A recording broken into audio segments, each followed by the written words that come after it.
and the interesting bits don't get leaked. Yeah, that's always, yeah. It's always the problem. Everything's a rumor. I can't say what I want to say, but, anyways, tweeted out the link. Oh, I gotta go turn off my YouTube tab there Yeah, now. I turned off me too. I just heard my own voice and I was like, oh, time to go see Yeah. Canadian healthcare. Good Lord. Oh man. Yeah, me too. But everything, look, the goal is set. The entropy link is in the description. And I finally discovered, it's been how many years have I been using StreamYard? 3 years at least. I finally discovered the change. Yeah, I finally discovered the media assets tab. And like that's how you get the banner. And look at what I discovered. Look what else I discovered. Where is it? Banners. Look at this. Show. There you look at that. Look at that. I finally did it. Yeah. He can be taught. Like, share, subscribe, Sneed Supers on YouTube and Entropy, link in the description. Which, if you're an American, those also apply for no taxes on tips. Oh, that's right. Exactly. If you're an American, you will not be taxed by funding me and Prude or your favorite other content creators. Which makes me doing my taxes next year so much easier. Yeah. Yeah, real. I hate to say I got what I voted for, but that was nice to see. The other hand, it just says digital content creators, so it'll be fun what my taxes look like come this January. But also at the same time, I'm thinking to myself, it's going to be really interesting to see how this affects the online hooer market. So we'll see how it goes. Hooah. All this drama over a little. Anyways, beam me up, lesbian. That was, oh my god. I mean, Menjikek, are you in the group chat I think you were in? Because based off of one viral tweet, I started binging that show. And I'm going to say it. I know this is controversial. I'm going to say it. But My Lesbian Homie is actually, like, for what it is, like a low budget, like self-produced show. It's actually pretty entertaining. I'm not gonna lie. I mean, near like the third season, like when E comes back, it kind of gets, a bit ridiculous. But no, I mean, if you wanted to pay me my usual fee to review My Lesbian Homie, I would be down for that. And also, I noticed Morgoth came out with a video on 28 Years Later. Which I thought was really good. I have to watch it still, but I will give you, as I've said, to do the shilling, I will give you 3 for the price of 1. Give me $100, and I will review the 28 series, or franchise, what do you want to call it? 28 Days Later, 28 Weeks Later, 28 Years Later. They could have had it 28 months later, though. That would have been cool. But we'll see what the other 2 films are going to be like. I'm sure it's going to center around, like, the Seville, like, boys club cult, like the Finders cult, or whatever they are. But that was a very strange thing at the end. But I mean, he was the child in the beginning, though, with his father was a pastor. No, I know, but like the Seville cult, because like the argument that or what Morgoth points out is like, his primary thesis is like what Danny Boyle is basically saying through Ralph Fiennes' character is that, like, Ralph Fiennes, the doctor, is like the last British shit lib. And that, because 28 Days Later, it takes place before Tony Blair takes office. That's right. He's like, if you look at the timeline, this is the world of the 28 Days Later series is just what happens if this virus broke out in Little England. That's why, this is a remarkably white post-apocalypse, and everything like it, that you live in hell because, you got exactly what you wanted, chuds. You got Little England and no immigration and no progressive Blairite reforms. And he's just basically saying, like, the British Little Englander is a death cult in 28 Years Later.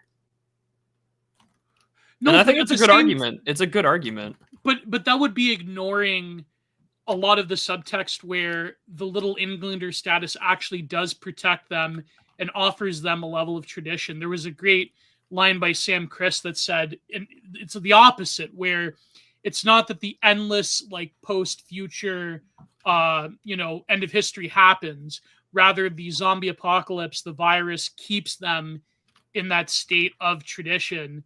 And it's like a weird inversion, but also like that little subtle hint of when the what was his name, Carl, or I forget his name, but the Swedish NATO troop, he like shows them his bogged up girlfriend, and it's like I know that's just like a minor joke, but I mean, I feel like there is a need. I mean, it could be true because if you look at Danny Boyle's other work, like if you look at how he directed the 2012 Olympics, the opening ceremony with the kids in the hospital beds. I mean, I get the subversive element, but I do feel that, and again, this is nostalgia talking because 28 Days Later was my favorite film when I was a kid. So don't take I'm a biased narrator, but I feel like a lot of like online right content creators have this like need to pull in a political analysis. Like I thought Ralph Fiennes' character was quite beautiful in the sense that there was a recognition of one's mortality there, and that there was something spiritual about it. It was a true memento mori. But then again, I mean, if he is like a proto-Blairite, then I mean, I have to watch Morgoth's video. But like, yeah, and I quite enjoyed it because I've listened to like 3 other people's 28 days later or 28 years later takes, and it was who else? I listened to who gave a take? I listened to I Hypocrites. I listened to his sort of brief review of it. Oh yeah, that one. Yeah. Who else had one? I don't. It wasn't it wasn't like one of our guys. It was just some like film critic on YouTube that I enjoy every now and then. Yeah. Did you listen to Danny Boyle's interview about it? No, I have not. And I also I should rewatch the film. I should rewatch all 3. Oh yeah.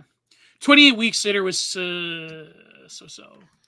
It kind of gets softly retconned because 28 Weeks Later ends with the zombies coming onto France, but they left this clearly straight just England only. Yeah, they say in the film that they repelled the virus from mainland Europe, and so like I felt for those soldiers because apparently when you land on the island, it's it, you're screwed. Yeah, you can't go back. You can't go back. Like you might as well live in that village. You're a dead man. Yeah, or you could just find that. I mean, you probably would be forced to live the rest of your life in that village, but the best zombies were the 70s. Well, I mean, people debate the Romero zombie versus the more modern iterations that try to make them a bit more realistic in terms of their movement and their ability of infection and so on and so forth. But I mean, the zombie genre has always been to play off of the concept that the dead shall rise, but it's always just been a tool, even since Romero, that we're here to critique society. Well, there's also something I think deeply. I mean, I wanted to talk about this when I record the found footage episode of Content Minded, but like, unless you want to do a DA on it, because I've been binging a lot of these found footage films. A lot of them are like Tubi specials, but like, there's something I noticed that's very deeply American within the zombie genre. Like there is a quest for the frontier. Once again, there's a quest for when reality becomes nothing but bare life, when all systems break down, there is like a return to the nomad, to the cowboy of the frontier, who was a man that was capable of supreme action and violence and nomadism. The sort of like, rhizomatic, like Bedouin existence that was talked about by Dolce and Gabbana. Sorry, Deleuze Guattari. So that was a Plastic Pill. Does Plastic Pill still make videos? I think he does. I have no idea. He did a lot of great theory. You'll have to go look that one up, brother. Yeah, because like he did a lot. Like he did. I remember I used to watch his theory videos But then like he was on this live stream and he started talking about his like actual opinions on things. I'm like, oh, this guy's kind of dumb. You know, so I've kind of been a little disappointed here. I'm kind of disappointed. Like, you know, like these irony cells, they like talk about cops, like everyone's a cop, priests are cops, your landlord's a cop, your next door neighbor that wants you to turn your when you're listening to a teenage riot, turn it down. The Foucauldian irony poison pill. Yeah, exactly. Like, you know, when your landlord wants you to turn down a Atari Teenage Riot, you know, you're a cop. He's a cop. Don't Safe narc sleazy. me, man. Safe Sleaze is a cop. Anyways, I have to watch that Morgoth review. But anyways, it's 10 minutes already. This is Digital Archipelago 133. And we're, because again, speaking of... We are live. We are live, yeah. But speaking of left-coded of YouTube video essayists, that we were covering, because I was inspired because one of these like video essayist YouTubers, they mentioned our friend Zante's Mythoamerican's article, The Aesthetics of the End, and I felt it behooved us to actually finally review it. And you know, Sneed all of the super chats, and you know, it really helps us out. You know, these are dark times that we're living in, and some of us are not blessed to be wages. I shouldn't say that. I'm just joking. I'm joking. But I don't think he is. It is a tax write-off now. So if that incentivizes you, Donald Trump has, you know, paid dividends at least to at least for whoever you give the money to. Yeah, people that have helped him get elected. Of course, I can't use it as a tax write-off, but if you donate to a streamer, are you saying that that's also a tax write-off? No, I'm saying that the tip, that it gets counted, like your super chats get counted as tips. Oh, okay. So it benefits people like me. Yeah. But well, yeah. So there you go. I mean, you can feel a little bit better. It's you know, there's your ethical consumption argument. Yeah, I guess there's some ethical consumption. So, anyways, we are talking about Zante's article.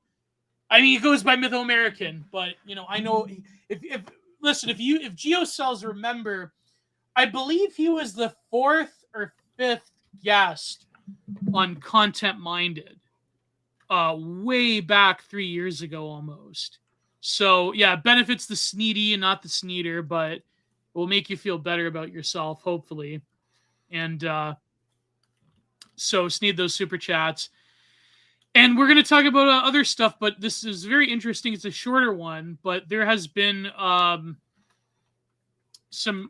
there's always like recent news and discourse. Before we proceed to, we already started talking about 28 years later, but I finally managed to, you know, as I've said, do a lot of media stuff here. So now we have our beautiful background and we have the banner. Although I could turn it off if you people feel it's obnoxious, but you know, I wanted to give a big shout out, or well, that's a stupid term. Why am I saying shout out? I want to give a huge blessing and a giant rest in peace to a Canadian legend. The actor Graham Greene has unfortunately passed away. I thought he was a lot older, but he was only 73 years old. And may God greet him in his kingdom, and or the ancestors of his indigenous people. And I quite enjoy Graham Greene. You know, he was one of my favorite actors. And, you know, in terms of just as a Canadian legend, you know, he truly was monumental. And so RIP to Graham Greene. And yeah, it's a very sad day for us in Canada. So... have you ever watched any Graham Greene? I'm sure I have, but yeah, Dances with Wolves. Yeah, I've seen Dances with Wolves. Yeah, he was in a bunch of others. I'm sure if I were to go through his filmography, I could probably name them. It's just yeah. It's like it's an act for me, at least. He's an actor. I'm sure I've seen plenty of his work in. I just don't know it off the top of my head. Yeah. Oh, apparently I can't lower the ticker rate, but it's all right. It's all right. It's anyways. Yeah, he was truly great. I remember when he was on the Red Green show, he did this bit where he was spoofing the Lakota commercials. That was pretty funny. No, there are two different Graham Greens. There's Graham Greene, the author. Was he a novelist? The novelist behind The Quiet American and others, who I'm sure has been dead for decades. Yes. And then there's the actor, the indigenous actor, Graham Greene. I remember when he was in Longmire, he was on this reservation, but he was like this corrupt, like evangelical pastor that had this thing about the collection plate. Of it was course. He was pretty funny. No, sorry, that wasn't Longmire. That was another show. But in Longmire, he was what was his name? Malachi Strand. He was the bad guy. Anyways, yeah, I also like the TV show Longmire is funny to me just because the population of Wyoming is like almost 600,000 people. And then you like consider that show and it's like, wow, per capita, this makes Wyoming more dangerous than like Chicago. But it's just like, well, we got to make a TV show, And I'm like, oh yeah, I get it. But like, wow, what a freaking deadly place and whatnot. Yeah. But also like, there's like 500 some odd, 67,000 some odd Wyomingians. So, I mean, why not just say whatever you want? Who's going to stop you? Yeah, exactly. That's like my parents used to watch the show Murder in Paradise, where it was like this, I think, Caribbean island or Barbados or not the Caribbean. It was British, and or I believe he was Irish, this detective, and it was like, I believe it went on for like 5 or 6 or whatever seasons. And it's like, how many murders can take place in this small resort island? I think it was off the, was it not Trinidad, something like that. It was more of the British territory, not the Caribbean, because the Caribbean was owned by America, or the British. Well, the Caribbean is a region, and you have a variety of islands that were owned by numerous colonial powers that be. But now it's basically in America's sphere of influence. Well, yes and no. It really depends. Well, not Cuba, but well, I mean, Bermuda. Is Bermuda a protectorate? I'm sure. I don't know enough actually to give you an answer without making an ass of myself. So I'm going to let chat fact check us in real time, or one of us can just happily open a tab and look it up. Yeah, because doesn't America like kind of own like Guam? Yes, but that's not Midway. In the Caribbean. No, that's not in the Caribbean? No, no. Oh my God. The Caribbean. I'm blown away. Let the record show that the American has a better geographical understanding of the world than our Canadian friend here. Yeah, Puerto Rico, Cuba. Oh, it's off the coast of Guatemala and Nicaragua. Well, I can understand why America wanted to control Guatemala and Nicaragua and Venezuela. Well, what's happening with Venezuela? We killed a narco boat under the claim of that it was, I think it was like Tren de Agua, and that it was we're gonna stop these like narco terrorists from operating. And I'm reminded I don't always do the whole predictive programming parapolitics stuff. I don't always do that. I am briefly reminded of the Jack Ryan Amazon series where like there's a whole season predicated on Venezuela and regime change. Yeah. Oh my God. It's like pre-programmed. Oh, well, that's why I said I don't really do the predictive programming, but it does come to mind. Also, I kind of like some of the people that follow us. Like I'm a fan of this guy called Round Chibbin on Twitter, and it's just like the giant circular round chicken. I'm a fan. I like that. But yes, we killed apparently 11 Tren de Agua narco terrorists tied to Nicolas Maduro while they were smuggling drugs in international waters towards the United States, and apparently we hit them with a missile or something.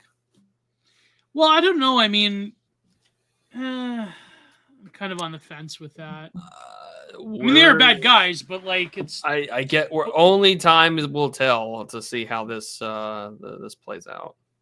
Yeah, I mean, This it's is just like. unfolding news. Well, there's always the problem with blowback. I mean, this is the. I mean, I don't know. It's sort of. It really depends. Like when it comes to the South American dictators, like I mean, a lot of it about. Well, anyways, I'm kind of on the fence. I mean, I understand like where like a lot of those like parapolitics people understand where they're coming from.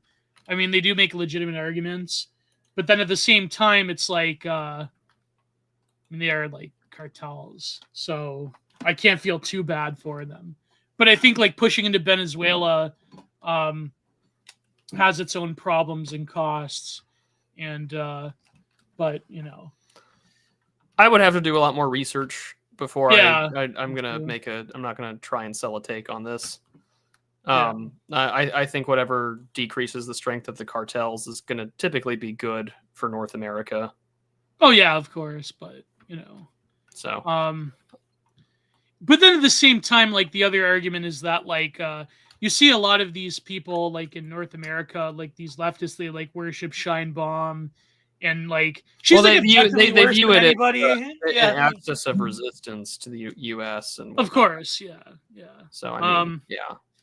But then again, I think there's a legitimate there's obviously legitimate problems with American foreign policy, and I think that without it devolving into like sort of your typical like fist in the air like leftist trope, I think that there's you know you could take a nuanced position on these things, but I mean some actions are worse than others with certain nations that are being propped up by America, but I mean at the same time I don't know, it's like one of those things where nobody can really have a nuanced take on it, so And a lot of that is designed on purpose, yeah, unfortunately. yeah, There's so much clown noise and right-wing discourse or just online blabbering that any honesty or practical take that you're going to get is deliberately muddled, yeah, which yeah. is incredibly frustrating. Well, that's what I mean. I mean, on the one hand, you have a very obvious, you know, repolishing of neoconservative talking points, but on the other side, on the left, you have like a very I mean, I'm sure some of them think that they're being, you know, more sophisticated than they are, but a lot of it does just come down to like very base appetitive hatred. So it's like it seems that you can't really have a lot of nuanced takes. Like we're not dealing with like who was that professor? He was like he was like the godfather of one of these like the like parapolitical thinking. And no, not Noam Chomsky. This guy was better than Chomsky. Michael Parenti. I'm just saying that because he's a fellow Italian, but you know, he was pretty good. You know, his lectures are pretty good. But I mean, you know. So, anyways, what else is happening? Graham Lennon, or how do you pronounce his name? Linham. I think Linham. Lenin will probably do. He blocked me years and years ago. I think because he blocked everybody using the Gamergate hashtag.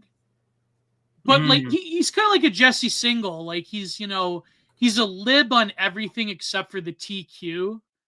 And he was arrested by the British state, and a condition of his bail is that he can't use Twitter anymore.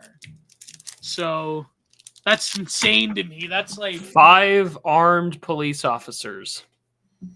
Like the anarcho-tyranny is just blatantly obvious. There's not much I can really add other than like the British, His Majesty's government would certainly prefer that you don't tweet about troons than to say anything else with regards to, you know, the ongoing ethnic rape of Britain. Well, like, I mean, there, it's insane because like there has been like literal, you know, people that commit certain acts, you know, part of like international groups committed to T-wordism, that like you know have social media accounts, and it's just like it's insane. Like they want him banned from social media, but that really does show that like being like on the left with everything else, that's really not going to save you. Like, I hate to bring up the Jens tweet, but like, if you're not left wing on these particular social issues, then you might as well just be like a chud reactionary or whatever. So, yeah, it's not going to work out for you. But I mean, at the same time, like, I'm not gloating. I think that what's happening to him is an absolute tragedy. And I think that, well, I can't really say too much or else I'll just be fed posting. But it is quite something to see. I remember back even before the 2010s. I remember when I was in high school. And, you always like, read the National Post and, I mean, I wasn't as educated as I am now. Maybe not in geography, certainly, but on politics. And, there was always sort of and a lot of conservative media back in the day. There was always this air or this sense that things are going to get worse. And they're going to get worse. And they're going to take away more of our freedoms. And they're going to do this and they're going to do that. Well, fast forward 15 years later, it's like, yeah, actually things did get worse. And they are taking things away. And it's very interesting to look at. I was binging a lot of these firing line interviews with William F. Buckley. And there's a lot of very common similarities between the discourse that was happening back then. This would have been from the 60s up until the 80s to current culture war issues. And in a lot of ways, like, nothing has changed under the sun. And politics back then, they really kind of were existential in a way. I mean, in very obvious ways. I mean, you had the Weathermen bombing the Pentagon, and you had a lot of strife that I can't even begin to really sense apart from interviewing people like, my father, who actually like lived through this time, when he was a teenager, without the absence of the social media sort of thing, right? Mm-hmm. Because now it seems we feel things more acutely in ways that we're not. But at the same time, you had people that were going on firing line who are like literate men or women of letters who were in certain mega cities that had access to certain forms of discourses or publications or academic journals, or they knew for example, all those writers, right? Like Norman Mailer and, Tom Wolfe and all that. Like, you were in a milieu and you knew each other and you knew what was coming out. But at the same time, it wasn't like nowadays where you sort of have access to everything, or at least we claim to have access to everything. But, but nowadays, like, there was a time from like the 2000s, or rather the late 90s to the 2000s, maybe before 2008, where politics, or the sort of politics of everyday life, they lessened to an extent. You could sort of like loosen your belt, and they didn't really feel like they had an existential weight. But there was always this sort of warning. There was always that ominous feeling that one day things will actually get bad and they will have a sort of gravity or weight to them that they didn't. Like, I go back, like when I was young and I was just a conservative, whatever, normie con, and I was in high school reading the National Post and watching the Corin show. And there was always that threat. There was always, and someone in the chat pointed out the sort of like beautiful loser narrative. But as time goes on, it's like, by the time you get to the 2010s, I remember feeling like, oh man, all that stuff I read when I was younger, I mean, yeah, a lot of it did come true. And now we have someone who is essentially on the left when it comes to everything else, except for, not willing to deny certain realities. And they're throwing him in jail. And, they've thrown many people in jail in the UK. And, it's just, and then especially in the beginning of the 2020s, we all know what happened with that. And so, yeah, it's sort of like, it's like when people used to talk about the Patriot Act. Do you remember that, Prude? Like, people used to talk about the Patriot Act and what if it happens to you? And then fast forward to 2020, It happened to you. And so, what did you do about it? It's a very weird feeling. It's a very, very weird, if you could sense what you think and feel about the progression of political events and the sort of like global regime, even though their policies are terribly unpopular, sort of like putting the gas up more and more as we go on into the 2030s. So, anyways, I've been ranting for a long time. I really, it was funny this morning. I had coffee with some friends, and the conversation kind of bolted around, how bad things can get before something snaps, whether it's in Britain or it's here in America. And my friends are not like me. Like, they're not online. They vaguely know that I do something on the internet. Like, they think I write, which I do, but like, they don't know the full deal. And I said, well, no one was strung up on, so let's say lighting fixtures after COVID. And I mentioned even earlier this year, America admitted 59 white South African refugees. And one of the first things the South African government does is it brings out this white South African to tell us that the Constitution of South Africa is colorblind, and there is no farm murders, there is no war in, whatever Boston's saying or whatever, to reference Avatar. And it's just like, things are not so bad here. And I'm like, okay, man, well, like, my Constitution says that, and I don't believe you at all. And I'm not dealing with farm murders like you guys are every day. Like, this is insanity to believe anything that comes out of your mouth. But there are genuine, like, progressives, whether they're Anglo or mainly Anglo, more so than Afrikaner in South Africa. They're like, oh, things aren't so bad. And I'm just thinking to myself, well, this is the state of affairs, is that I think a lot of people just continually accept that this is how things are. Like, to reference, as much as I don't like comparing things to political fiction, but like even Theodore Judson wrote about this in the world of Fitzpatrick's War. Like, if it ain't broadcast television, Americans didn't want it. And that they would learn to accept that, if I can't have it, then I'll just deal with the decreased quality of life. And I mean, things have gotten so bad in a lot of places domestically, whether it's inflation or the labor market. Like, the job market is fundamentally just not real. And so it's just like, oh, so what do we do? It's like, I don't know. Like, that's sort of how things are going to play out now. And a friend of mine is thinking about like going into teaching. And I mean, like, I get it. He wants to teach at like a private school.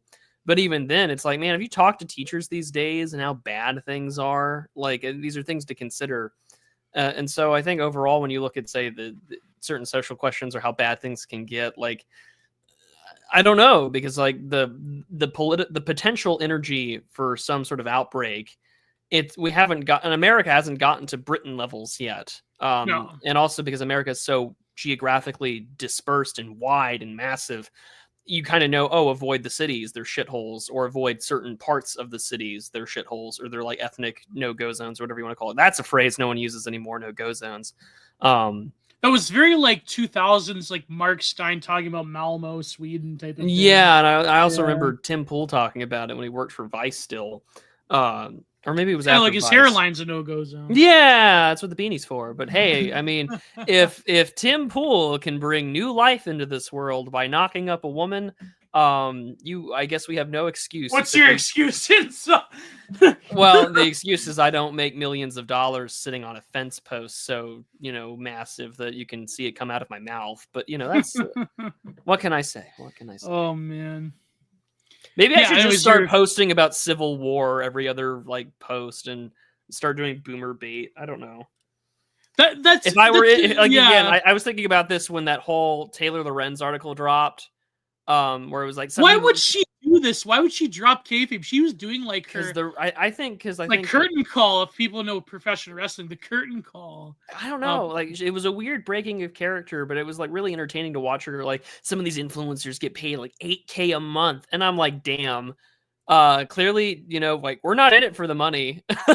We've said this for years. Like, if Gio and I wanted to get rich off the internet, we'd be libtards. Well, I am in it for the money. No, I'm kidding. I'm in it for good content. But like, if money helps, though, so Steve, those super chats. But if I wanted to be rich, I could like parapolitics these people to like no end. I could be like, I could like, there was this Do you know who Grim Kelly is? That name sounds vaguely familiar. She used to be a metal journalist, but then she started being like typical like New York City podcast lib, right? And I remember I had this idea with Adam Lair. I said, like look at Grim Kelly, right? I could do left-wing music journalism better than these people. I could write an article about just one song. The song will be by Whitechapel. It's called Visor Exciser. I could do like a whole, like I could cite like Irigiri and Du Beauvoir, and I could like do this whole like feminist Marxist analysis on one song by Whitechapel. But by the way, Somatic Defilement, that was a great album. But no, it's just I could do it better than these people, and I don't know, but I would feel dirty, I'd feel so. I mean, obviously, like I've been trying to move away from like the right-wing hot takes thing, and hopefully people can come along me for the ride, because I think that I want to talk about more things than just political hot takes. But I mean, politics substantial nevertheless. But anyways, what were you saying, Prude? I cut you off. No, Kelly. You asked me if I was familiar. I said vaguely. No, but that's an example. Like me and you, we could like out leftist these people like nothing. We could write theories, sell articles about parapol. Who had that tweet the other day? Because someone with certain like flags in their bio had quote tweet. No, not the usual suspect. This was just something I saw, scrolling. You're in street performative male feminist. Oh yeah, I could do that. You could, and I say that slightly in jest, but you really could. But no, someone was, because they had quote tweeted, because I think some YouTuber where they were like, Netflix accidentally makes a Christian movie, and it's referring to this K-pop Demon Hunters movie, which I might end up reviewing with Capitalissimo. It's funny, like the Frens kid in real life actually watches that. So, but anyways, like my best friend in real life, I think, watches it or says, I don't know. Well, it's a film. It's like an hour and 30 minutes. Like isn't it like a K-pop band fighting demons or something? Yeah, that's literally it. And some YouTuber makes some YouTube video essayist. I'm now literally going to look this up. Accidentally made a Christian film. And it is Ryder the Omniscient. How many subscribers does he have? 14.2. So he is a little bit. He's a small YouTube channel. I mean, he's a little bit bigger than me by about 1,000. I wish I had 14,000 subs. Dude, it took me 5 years to get here. So, like, you're doing pretty good. Yeah. So this is his biggest film yet. Actually, no, that's not true. But it is one of his most popular films. It's the second most popular film or video he's got, where Netflix accidentally makes a Christian film. His first one is about criticizing like God's Not Dead versus Hacksaw Ridge, and so it'll be Hacksaw Ridge is a superior film, obviously. Oh well, clearly, and also like movies like Silence and others, like that's what he's talking about. But anyways, so some person with flags in their bio is just like all of a sudden we're going to now have, they're like, how can someone like watch this movie and come to this kind of conclusion? And one of our mutuals, or someone who we, I guess, have mutual friends who follow, had quote tweeted saying like, listen, like we can do this left-wing deconstructionism better than you can, and we can come to more based conclusions than you. And if anything, we should be doing more of this. And I kind of agree wholeheartedly. Like if you really wanted to break the sort of, I don't want to say like the algorithm, which you're not, but like if you wanted to actually get into the whole like, I'm another YouTuber and I have a video essay on this piece of media that you might have remembered when you were a small child, because that's the most popular thing, because millennials are getting older and nostalgia is the only thing that really keeps them alive because it's marketable. Which is article it talks about. Which is what we're going to talk about very shortly. And all of a sudden, I thought to myself, man, wouldn't it be fun? Because you and I have read enough of this, of deconstruction, of postmodernism, and and some hermeneutical work, that all of a sudden you and I could be like, all right, guys, today we're going to do a deconstruction of All Dogs Go to Heaven, and we're just going to start breaking down everything into this like, weird postmodern right-wing perspective. Yeah. And it's just like the Pomo Trad like analysis of like Bionicle or something, right? Or like the Nietzschean Overmen of the Mask of Light, and all like you could just have video after video after video where it's just like, you know, the Legends of Matsunui, and it's just like the most objectivist Bionicle arc ever. And it would be a great breakdown. And I know damn well that I could get like 50,000 views on a shitty, half well-produced essay talking about how Randian and Nietzschean the Incredibles are, and why that's based, and why that's good. And I could just rack in the fucking money. And then I'm thinking to myself, I'm in the wrong line of work, because I just pitched this out on there. The fascist undertones of Steven Universe. Well, that would be a terrifying one. Our friend Kruptos, he hated this Demon Hunter thing. Like, apparently his daughter, like, people don't know. He's got kids. He's got a lot of kids. And some of them are grown. Like, some of them are adults, you know? Yeah. So he said, like, his youngest daughters, which I believe his youngest daughters are like teenagers, they're like, they want to watch, Dad, watch this with us. And he's like, no, this is terrible. This is like not Christian, which I don't know. I haven't watched it, so I can't judge. But this Demon Hunter thing, is it called Demon Hunters? It's called K-pop Demon, or something like that. Not like the band Demon Hunter. No. It's an actual Christian band. Pretty good. You know Shane Swenson? He knows the guys from Demon Hunters. Really? Demon Hunter? Yeah. Yeah, he knows the singer from Demon Hunter. Wow. Yeah. But anyways, I don't know. Did you grow up like Prue? Did you grow up with that like Christian rock stuff? No, I grew up with the Beach Boys, Jan and Dean, Frank Sinatra, Toby Keith, Garth Brooks, and Waylon Jennings. No, actually. Wow. Hank Williams, Simon and Garfunkel. And that was it. And then as I got older and I started listening to music on my own, I mean, I still really loved that stuff growing up. Like, I really hated country music because we would listen to it all the time. Oh yeah. My mother just that's what she listened to. And I mean, as I've gotten older, I really look back and I kind of appreciate I guess like a fonder, more vanished, more like implicitly white musical genre.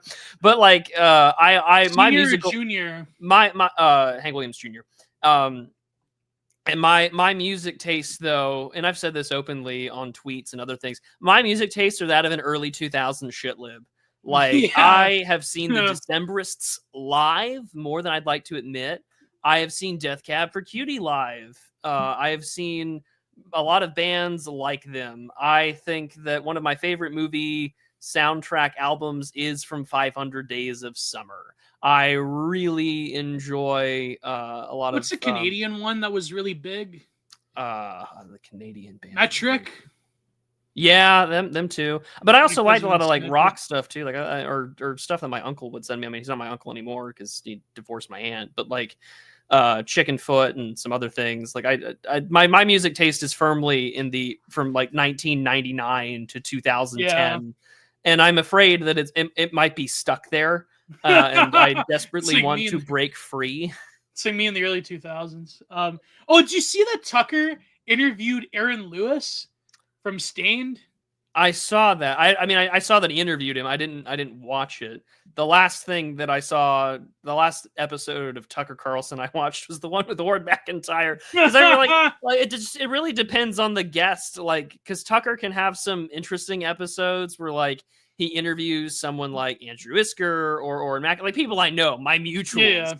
Yeah. And then he'll be like, "Well, we're gonna talk about like demons." Also, yeah. Well, sorry, Michael Tracy. Demons are real.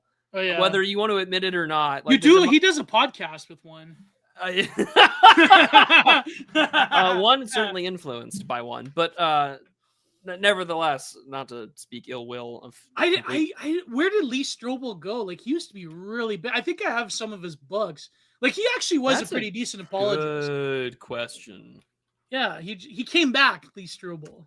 No, but I still watched around. He was still around, yeah. But well, I mean, he's the most. Well, no, he did an interview with Tucker, didn't he? Like that's recently, today or yesterday, or recently, because he did a whole. I mean, the most famous book for him is just like The Case for Christ, but like that came out in 1998, which I think really was the big rallying cry for Christians after New Atheism really got popular in the mid 90s. But no, I mean, it's very strange. And it's funny, we were arguing in a chat I'm in earlier today. I said I always thought it was interesting that a lot of progressive New Atheist types never went for the Julian Jaynes neurotheology argument. It's too mystical. Some Well, of them did, actually. Some of them did. I don't think it's mystical. I just think it's an interesting thesis in which we can claim like the evolution of consciousness and evolutionary biology, and by extension psychology, means that like, yeah, you know, say God is this internal monologue in your head that you don't know is from you. And like I've read the book, you know, The Bicameral Mind, and it's a heck of a read. And like you can cite parts from like the book of Samuel where it's like, well, not many people heard the voice of God in those days. And it's like, well, what does that mean? You know, like if you wanted to take this argument to its logical conclusion. And I always thought it was interesting that a lot of new atheist types never ran with it. Some of them, yeah.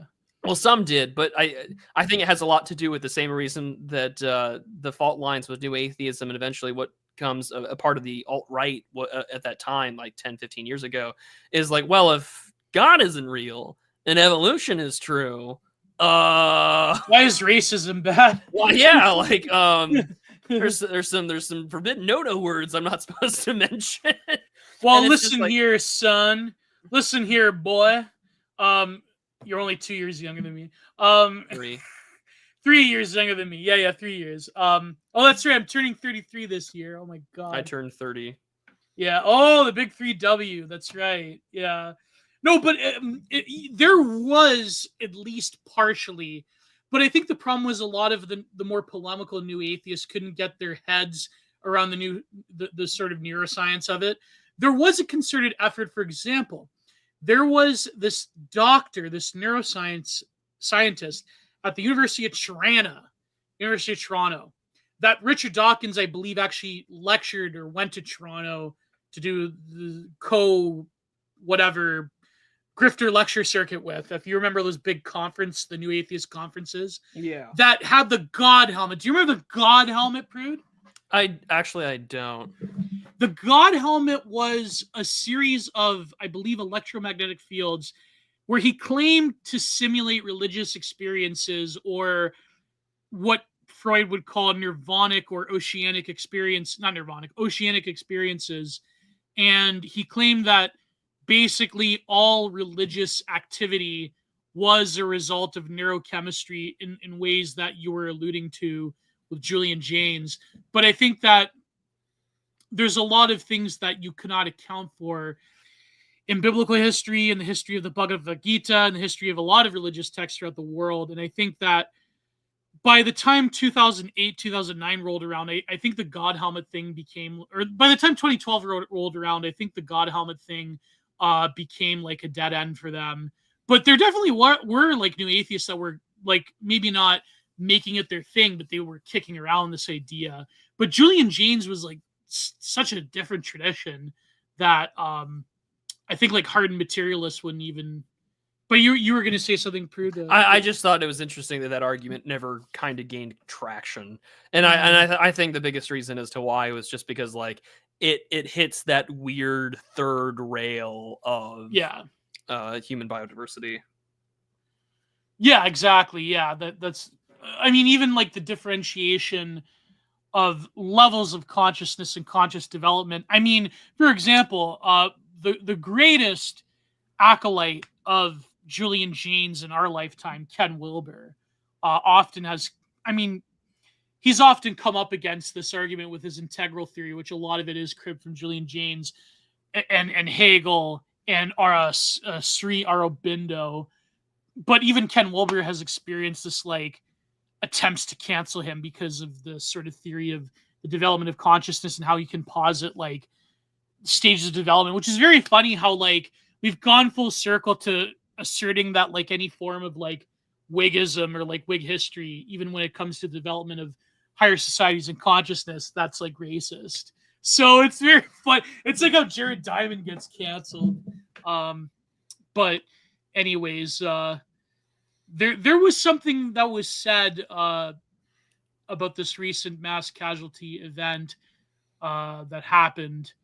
There was something that Medic Sisyphus said where he's like, well, people squibble over this ideology of this very disturbed and deranged person. Speaking of the demon thing, there was allusions to possession even in this manifesto. This person just wanted to create chaos, really, ideologically. And so this is why you have people debating, like, is this like an alt-right neo-Austrian painter, certain groups I'm not going to mention on air affiliated, or is this person like a T person, blah blah blah. But there was something that my good friend Sunwound Kaur, the great Egyptian filmmaker of our time, he said this on Twitter. He said the LGBT satanic Austrian painter cult is not evil nor tragic. It is simply ugly. Young people are not being groomed into extremism as much as they're being groomed into dysgenic low-class behavior, scribbling memes on a gun to redact children in an apolitical aesthetic humiliation. I think that was probably the best take you're going to get on what happened last week. And so it seems that there is a lot of, it's sort of like the sort of ominous feeling one gets when we were, in the 2000s reading these, more like conservative, or even like in a certain sense, a lot of the, proto-parapolitical content on the left, where you have this sense of ominousness when it comes to current events. Well, we live in this world now. And as we've said many times on the show, the sort of like schizo, all around the map, political, like all around the political compass nature of people that are incredibly disenfranchised from society and from themselves. Unfortunately, I think more of this is down the way, and it's a very tragic thing. And I think that I was saying this actually to a friend of mine.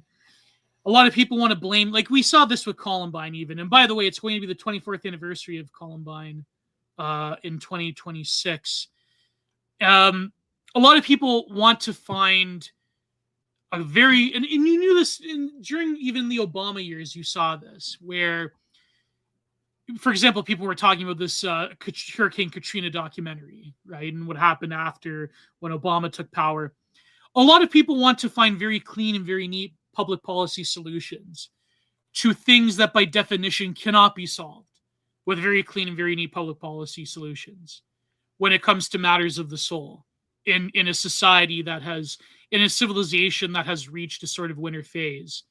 And so people will do things like, you can blame guns, you could blame mental health, you could blame radicalization online, you could blame Discord, whatever, blah, blah, blah. You can blame Marilyn Manson. But at the end of the day, a lot of it is because I think smarter people within the sort of chattering classes, to which I also include academia and think tanks, not just the media, but in the media as well. I think smarter people realize that there are no very easy solutions to the ennui and the enemy that younger people feel, that leads them to down a course of mutual madness and megalomania that can do certain very destructive public acts with human life. That there is no easy solution, so therefore, to sort of tune it out of people's mind, you focus on things that you perceive as having an easier solution, whether it be gun control or radicalization or public mental health resources.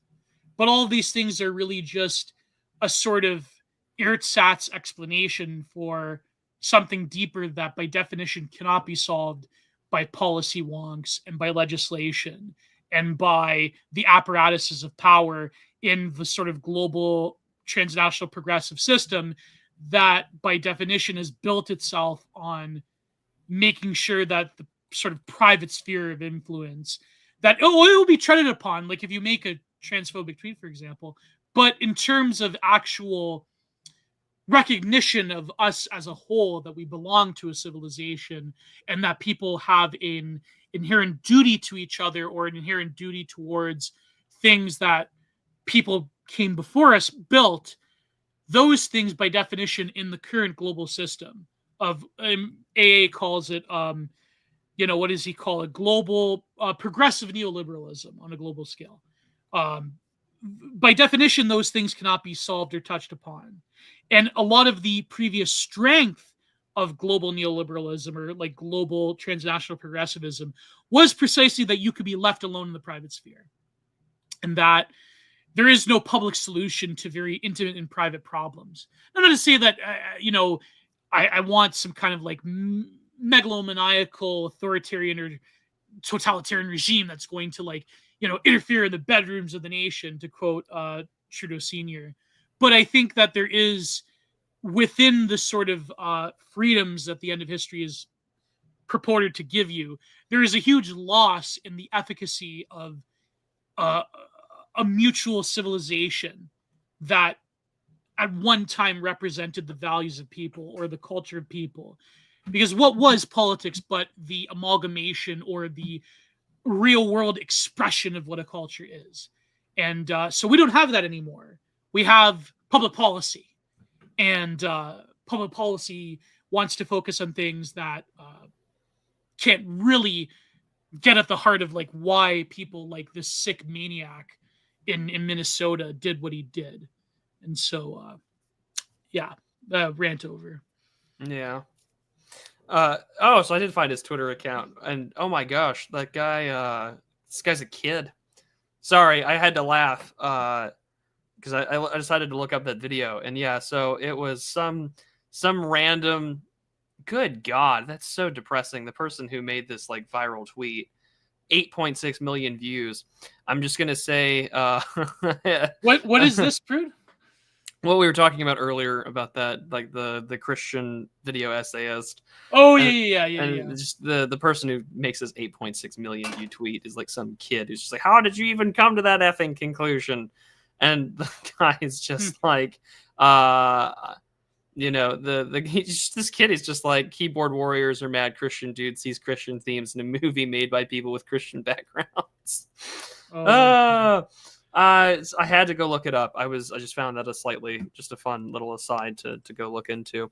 But no, like you had said, Gio, I think one of the things that really sticks out to me in the midst of all of this is that there's this general, I don't want to say we're post-ideology, but in a lot of ways, things have become so nakedly obvious that you just want to be transgressive and that people want to say anything and everything in order to piss somebody off or to be edgy or to throw them off. And I mean, the whole, even like with the demonic discourse stuff, like Bennett's Phylactery, who I think it would be very obvious to say he and I have some very vastly different theological opinions, in part because he's a Latter-day Saint. He's a member of the Mormon Church. I'm not.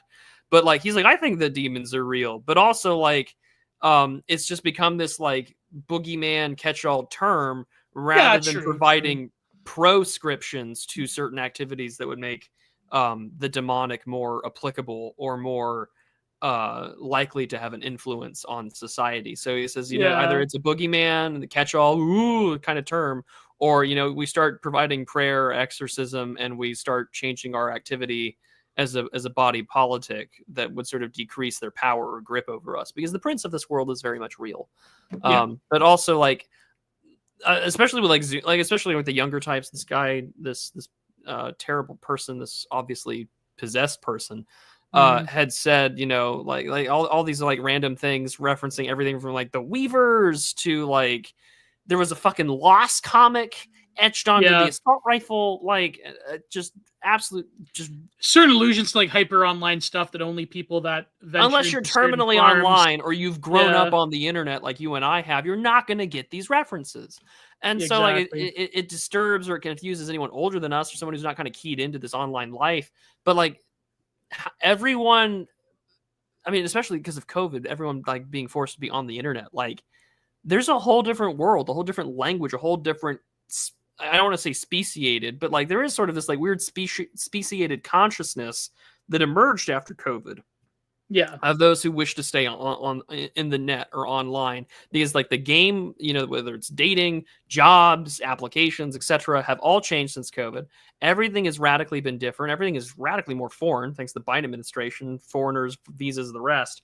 And all of a sudden, like, okay, well, actually, it's safer to stay online and to take the Soma, but the Soma obviously corrupts. And at the end of the day, you end up in this schizophrenic kind of post-ideological state, because the only thing that you're doing now is being driven to some form of insanity where, like, if I write everything from Israel to the Weavers to da-da-da-da-da, then all of a sudden I'll be noticed or I'll be spoken about and I'll be seen. Redact Trump, but also, like, redact Trump, but signals. also, Yeah. those are the kind of things I think about in that And regard. he also, like, gave shout-outs to other mass casualties like Lanza. Yeah, exactly. But that's what I mean. I think that even, like, the discourse, like, even that stupid Gavin Newsom tweet, like, about prayer, that was that was such a big talking point. Like, they've been saying this, when they did the polemic, the left against public prayer when it comes to these tragedies, they did that for, like, Columbine, like, in the late 90s. But yet it's like, that was, like, the talking point that always gets treaded out. Like, why are you praying when you should be doing something? It's like, well, in the absence of actually finding some catch-all public policy thing that can limit them, I guess prayer is the best solution. But, like, it was such a stupid polemic of that stupid Gavin Newsom tweet. And the thing is, like, I will agree, Prude. Like, I think that a lot of, like, normie conservatives and a lot of, like religious debate bro grifters online, they'll do this thing about demons. And I do think that, like, certain segments of the online right, like in the BAP sphere, for instance, they'll, like, push back against it as, like, a polemic. I think that's entirely valid. Like, obviously, there is, like, a lot of material explanations to the problems that we have with certain demographics or with certain people that commit these acts of public violence. But at the same time, like, I think that I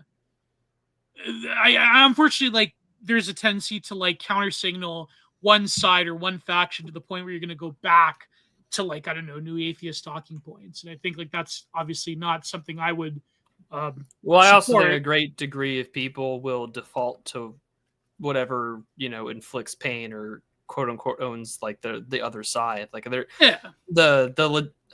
I would say, and I think it's very obvious when you see those kind of sort of turd flinging, is that so many people are quick to abandon any pretense that they are a believer or a member of the faithful for the sole purpose of wanting to just own the chuds or whatever. That's really what I think it boils down to a lot of the time. Yeah, exactly. Which is incredibly tragic. Well, if you wanted to pay us $100 for just a film, that would be acceptable. Like $50 each, that would be. If it's just like a film, like if it's an anime series, obviously, like that's that. Yeah, that. But I mean, a film is fine. Yeah, a film is fine. $50 each. There you go. What do you want us to review? It better not be like something totally inappropriate. But even if it is, like, inappropriate, I wouldn't mind. Like, there's some very, like, risque anime movies that I think don't. Well, we reviewed Perfect Blue one time. Oh yeah, that has tons of risque content. I still really like that film. I mean, like, yeah, it's risque, but it's a film I feel like I can. There are like, obviously there's scenes, like there's a simulated assault scene, but at the same time, I'm thinking to myself, this isn't. I can still recommend this to an audience that's my age or older, because I think it really does still have a lot to say about either the industry or just A Silent Voice. Yeah, I still really like it. Yeah, it's called A Silent Voice from Kyoto Animation. What's this about? Let's go look it up. Silent Voice. Wasn't that an anti-abortion film? Came out in 2016.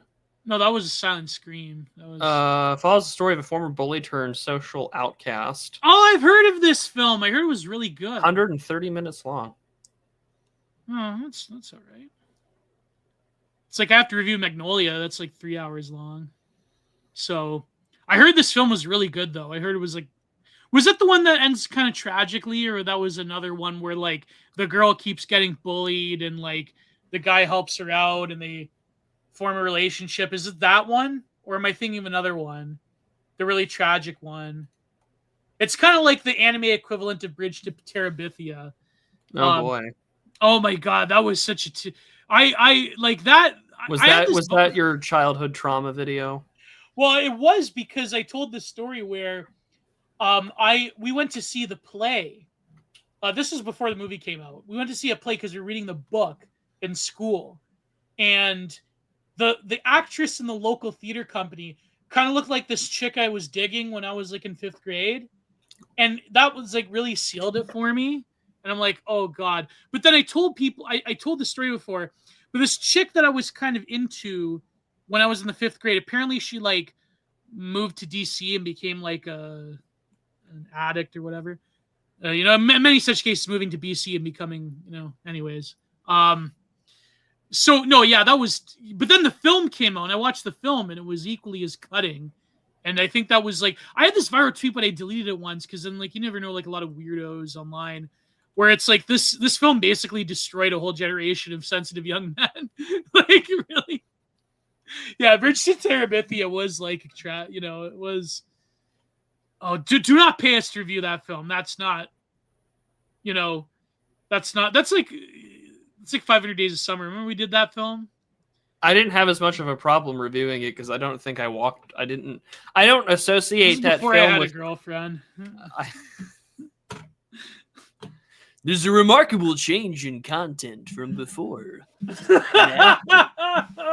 He achieves. No, I told you, my best friend in real life, when we were in high school, he forced me to watch this film. I think it was right after high school. And he's like, Gio, you have to watch this film. And I go, oh my God. It was like, what are you doing to me? What are you doing to me? It was like, oh boy. Question. Yeah, anyways. Let's move on. So no, I just wanted to make that serious point because I knew people wanted us to talk about what happened last week. But at the same time, it's like these things, unfortunately, are so common that they become ephemeral. And, yeah.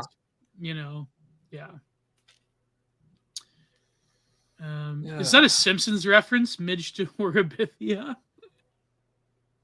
It's like no, he's just saying mid to. Oh, mid to. Oh, okay. Because I like how you went immediately for a Simpsons reference, like the old troon that you are. Well, because that's what Mo calls Marge, Midge. Then they did. What was that Shakespeare play? Was it King Lear or Hamlet? I think it was Hamlet, where the guy moves in on the wife.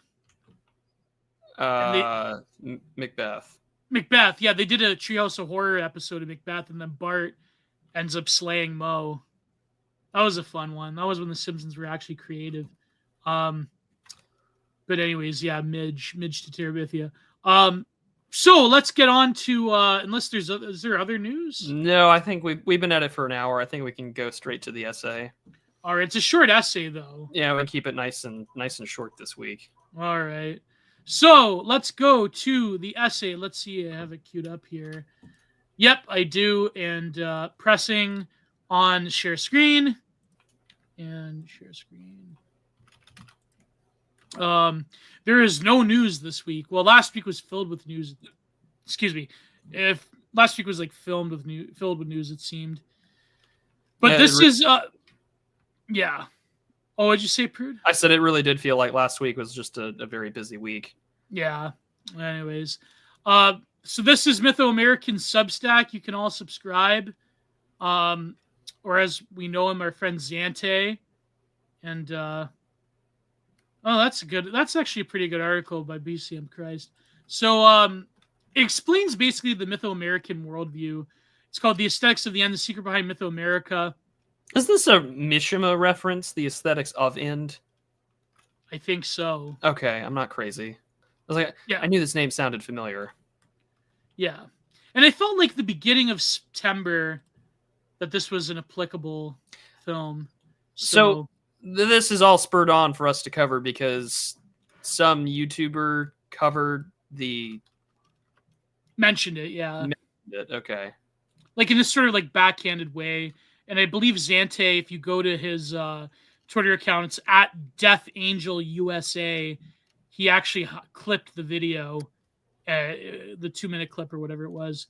So this is actually pretty good. It was very popular when it came out last year. And so I've been meaning to review it.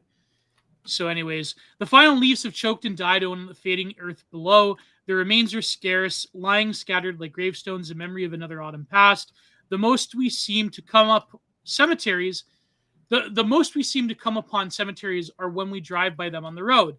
Death is hardly on the mind alongside our journeys of many places to go and people to see, even less for what is dying. Yet this is where we find ourselves, at the end of another fall in what feels like a blink. It is on drives like this that we realize, and by the way, I think Zante, he's like kind of like semi-homeless. He like drives around the country. It's on drives like this that we realize only moments before we arrive that we've been stumbling half awake on a road with only one true destination, a final winter some distance away. It is then that we gauge both the horrors and revelation that's just around the corner.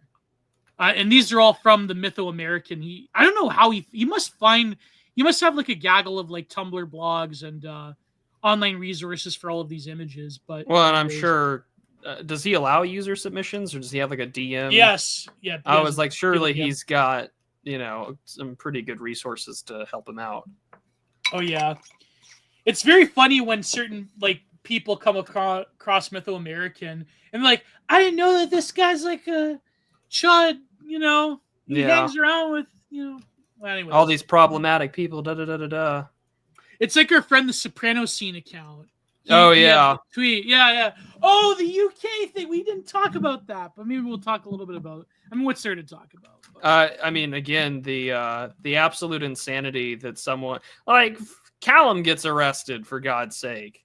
Yeah. And again, to talk about the absolutes. I mean, I hate to do the whole. I will not do the whole like UK is doomed thing, because I find that so incredibly unproductive.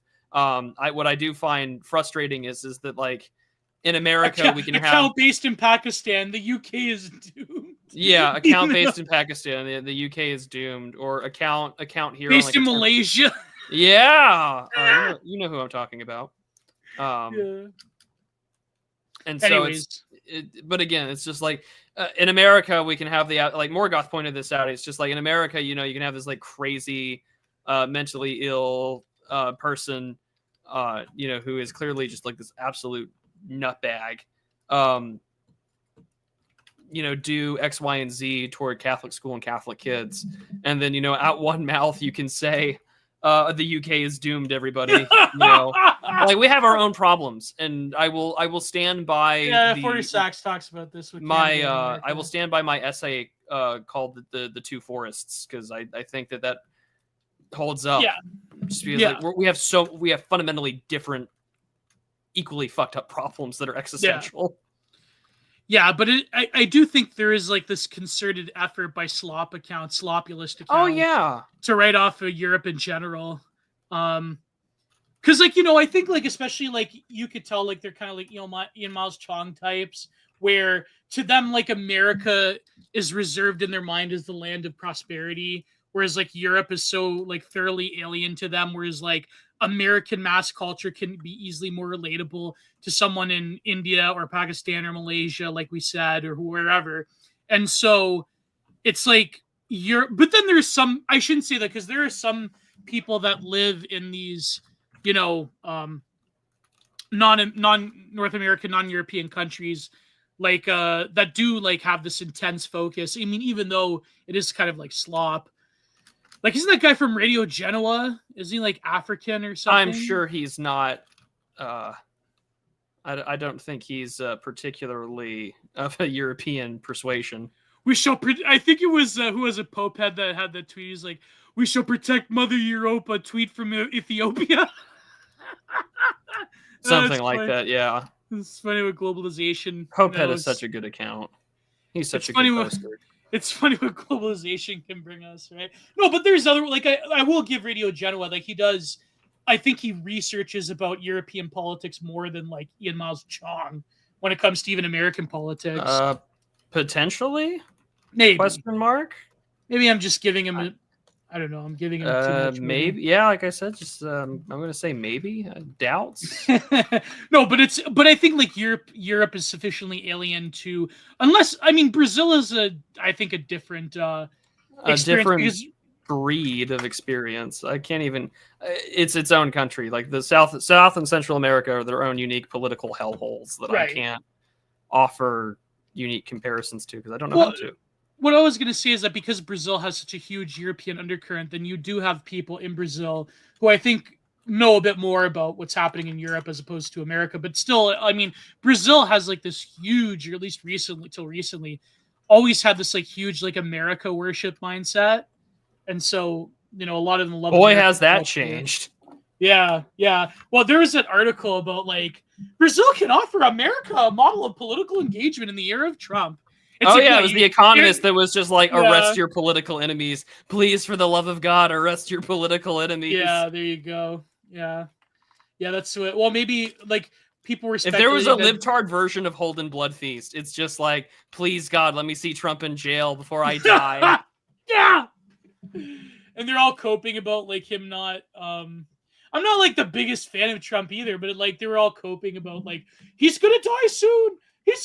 He hasn't been in the public eye for 3 days. It's like, oh my God. Yeah, he had that bruise on his hand. I mean, that was probably from golfing or something like that. Well, that, and I mean, also if you're getting an infusion and say like you can't do a normal IV or whatever, like they'll do the butterfly, you know, just to get it in right for the needle. So I don't know. It's we're doing the same kind of. I mean, Biden, it was so blatantly obvious, whereas nowadays it's just like, man, what the fuck are we doing? Yeah.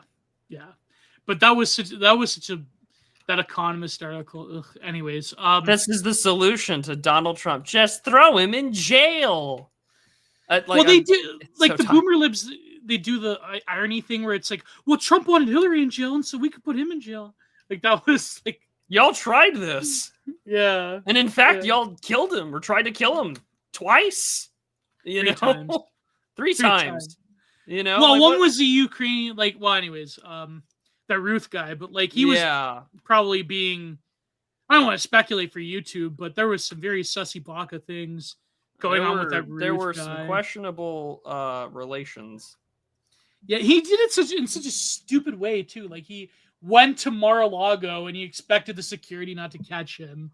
I was like, did he get? It was like literally like Elmer Fudd and Bugs Bunny. His gun was showing out of the bush, and that's how they got him.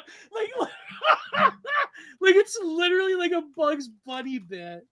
But anyways, I have that guy's ebook. It's quite an interesting read. So at a similar pace, do we find ourselves in the midst of holiday season, and what has taken no time at all? One moment we are saying grace for a bountiful harvest and eating like it's our last meal. The next, we're decorating the house and trees with lights that dazzle in anticipation of the darkest nights approaching with solstice. We rummage frantically through the mall, spending, well, people don't do that anymore, spending our remaining dollars on gifts and fevered hysteria. A countdown commences as checking accounts hit zero and credit cards max out. The year culminates in a climax. We are so aware of how steeped in religiosity these sacrifices are. Our American rituals, they demand total devotion to the present at a material expense deemed completely worth its price. We reason that money and debt are things we won't take away with us for anyway, and so we pretend whatever follows won't come, whether that be in the coming year or the afterlife. For who and what do we make these offerings at the altar of? The spirit of Christmas, our families. One can hear the chides of know-it-alls unveiling a secret truth, that we're just cogs in the consumer scheme to buy, as capitalists get richer and we get poorer. They say the mass-produced toys are hollow in both weight and value. If only we'd wake up and see the true overlords inheriting our collective oblation, then we'd be somehow better off. Still, these disenchanting voices never register. We prove that we cannot be steered from the blind force animating us in these crucial moments. Though through toil and ever so careful precision, our grand performance continues. Wow, those are crazy. Look at this. This is like typical American Christmas right here. Yeah, I looked up the essay earlier today when you announced the link, and the photos are so good. I mean, like, this would be something I see in a lot of video essays about. This is like from 2009, probably. Probably, but also like this would be the kind of shit you would see. And I don't mean I say this not to be mean, this would be something you would see in some like YouTuber's attempt for an analog horror video capturing of course, yeah. childhood innocence before the corruption that comes with whatever entity they want to. Like Skinamarink. Yeah, exactly. Yeah. Like it is something that you would see out of Skinamarink. No questions asked. Well, it's funny because a lot of these images, I noticed it's like a Mythoamerican, like he does have some nods to consumerism. There's also this other great account on Twitter called The Summer of 2007 that is very like Mythoamerican-esque, because there's like interlaced with like consumerism and public holidays. You have like a lot of Southern Gothic religiosity that Zante loves to post, and you have like consumerism of past, like white girls in UGG boots from like 2007. Hashtag like, this is what they took from you. Exactly. Yeah, you have like this is what they took from you images. But he's trying to get at here is a good example. That's like total, yeah, Jesus is coming soon. But like he's trying to get at something that's very deep in the heart of. I see that everywhere where I live, by the way. Like on my way to my parents, I drive by a Baptist church, and I won't describe it because I feel like it's kind of a unique one. But right next to said Baptist church also is this giant billboard that just says Jesus is the answer to all of your problems.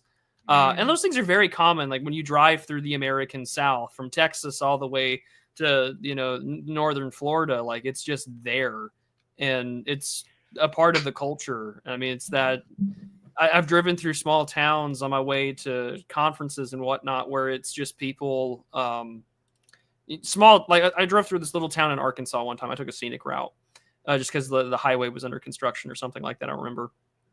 And I drove through what was an old lumber town.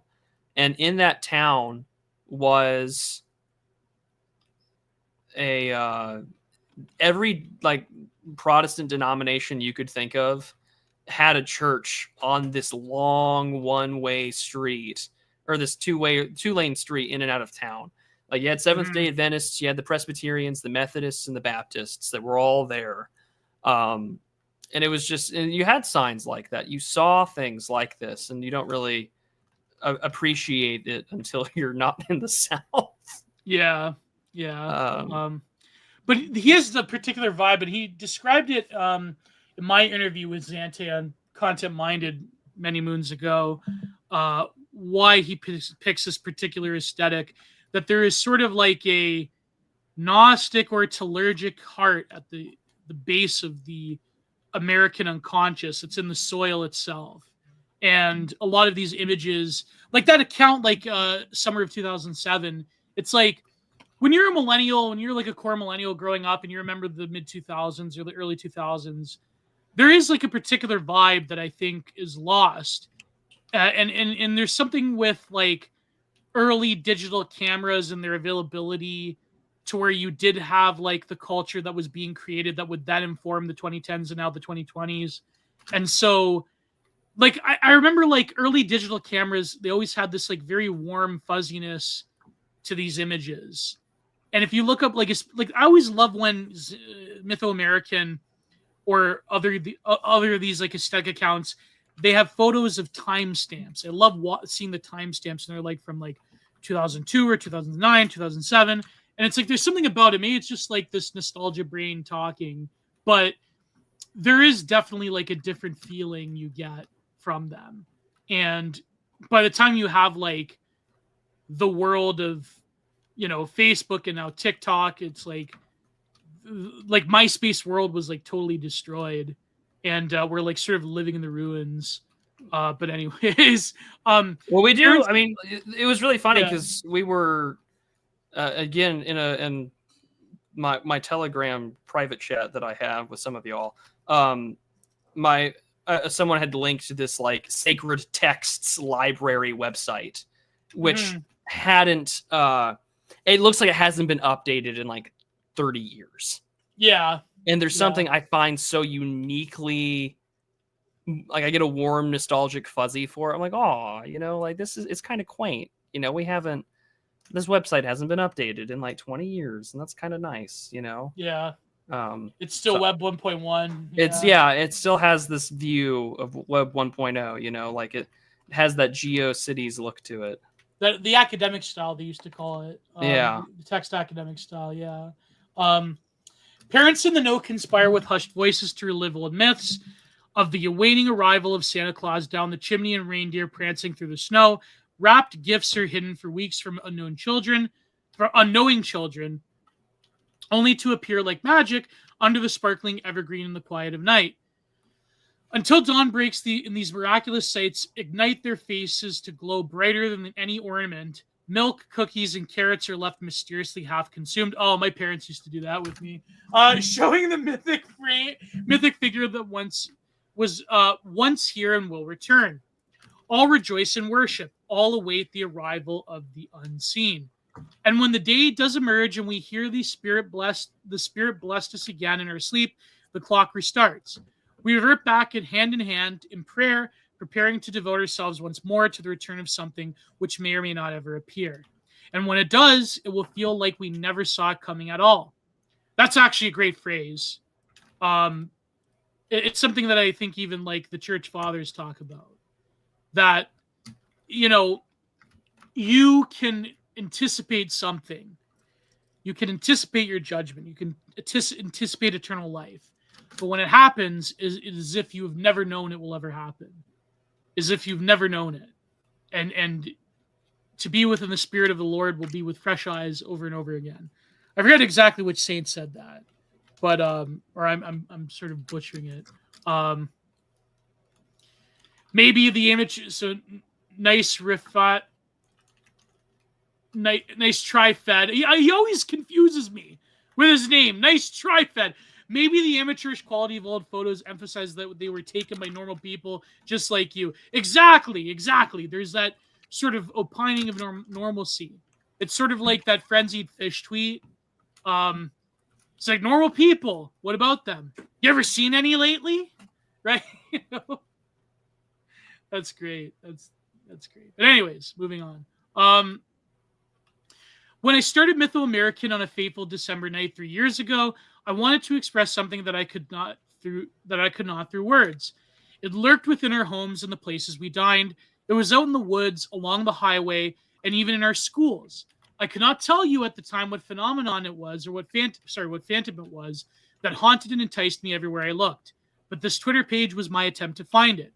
So, I mean, I remember at the time I compared Mythoamerican to the paintings of Edward Hopper, and I think that's a great comparison in terms of like the uniquely North American experience of having, being close to these different things. But anyways, of course, several hypotheses arose from an audience that grew larger than I could have expected. Though the myriad of mysteries in captionless posts, the consensus seemed to be that Mythoamerican is a nostalgic account, though that never felt right to me. Sure, many of these images they share are sweet memories from a recent past, but many aren't so wistful. At times, you'll see scenes explicit in the current day, and others are not warm, but nightmarish. Because of the latter, you'll hear another label grow towards getting thrown around: liminal. However, I feel that things they share are much too human for that to be even close to any accurate description. Even the most vacant homes and rooms look lived in, every forgotten object once held and cared for. There is nothing middling or transitional about Mythos content. Every inch of American life is presented as both sacred and profane, and not some vacuum in between. Well, I mean, I would disagree in the sense that I think North America, and rather the world in general, is sort of besieged by spaces of liminality or non-places. But they do have various meanings for various people.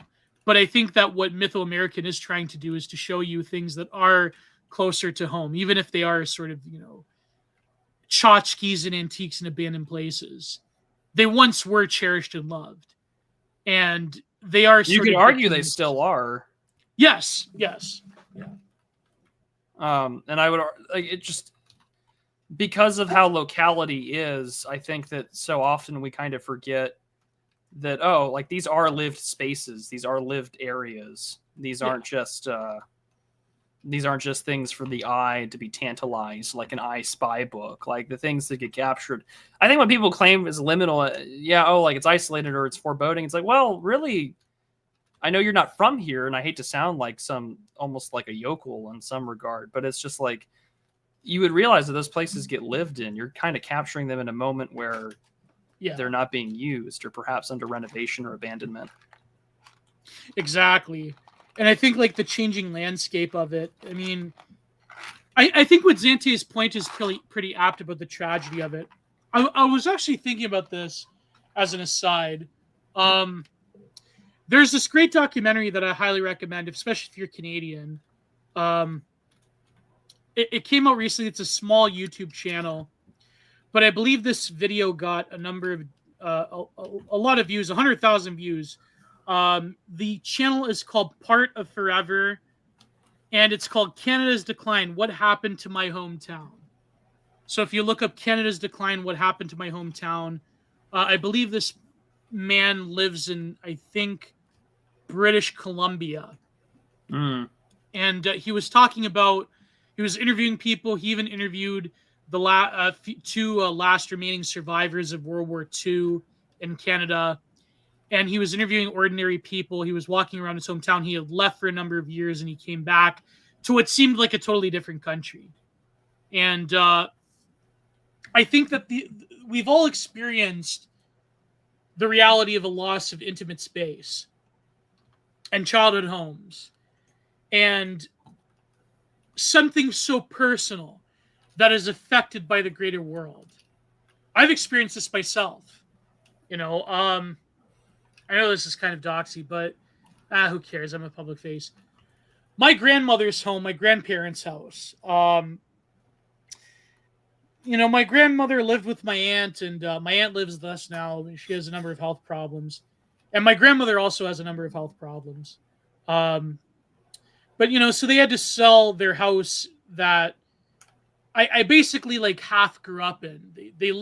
My grandparents lived in a borough in Niagara Falls that was fairly close to Clifton Hill and the falls itself. And I remember my grandmother used to walk everywhere, and she used to walk she used to walk right down Clifton Hill and go see the falls and walk back up. And, they had to sell it. It was getting old, the house. And last I heard, this is what from the neighbors, the neighbors to my grandparents, this old stock Canadian Anglo couple.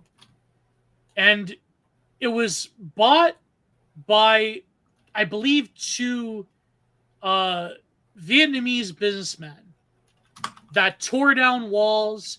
And my grandfather had his work shed. He was a Finnish carpenter by trade. They turned that into a little bedroom. They turned their sunroom into a bedroom. There was about 9 to 10 people living like pigs in my grandparents' house. These students, foreign worker students that go to these like diploma middle schools. And I remember one time I drove by it. I was alone, and I cried. It was like, I will never get to see that house in the same way as we left it ever again. And again, and this is such a common, and you watch this documentary, it's an incredibly common story in Canada. I mean, it's pretty common in America as well.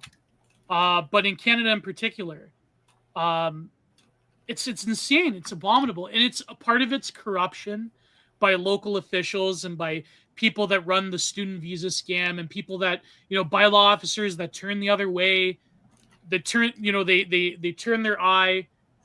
They turn a blind eye to it, that, it's violating all sorts of codes to have like 12 people living in a family home because they're foreign worker visa students or whatever.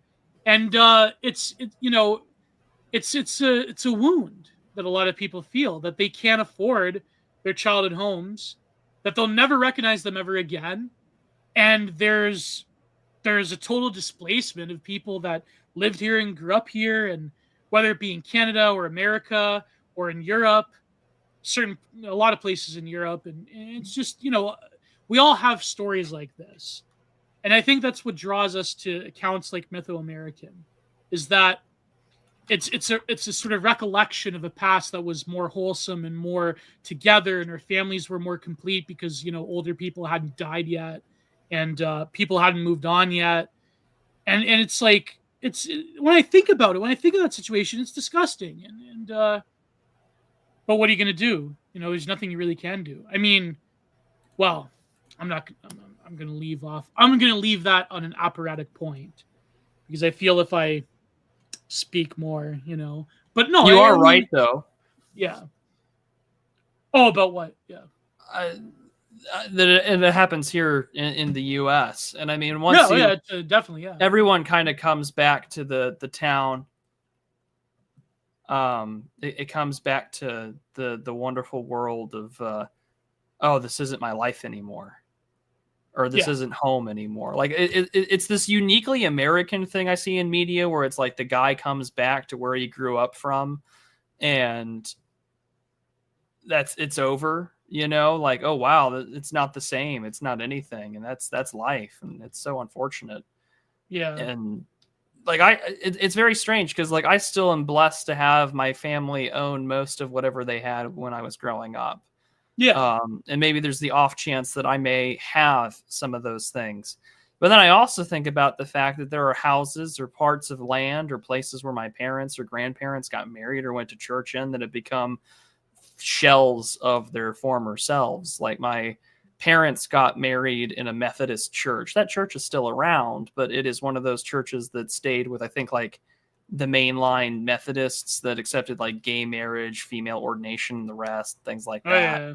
And it's just like, oh, like that's tragic, like it's in shambles. Or like my aunt, they were more conservative Methodists, and they voted to stay with like we're against gay marriage, we're against da da da da da, and because of how the Methodists operate, I guess like a lot of places that voted to stay conservative lost their churches because they weren't in their names or anything.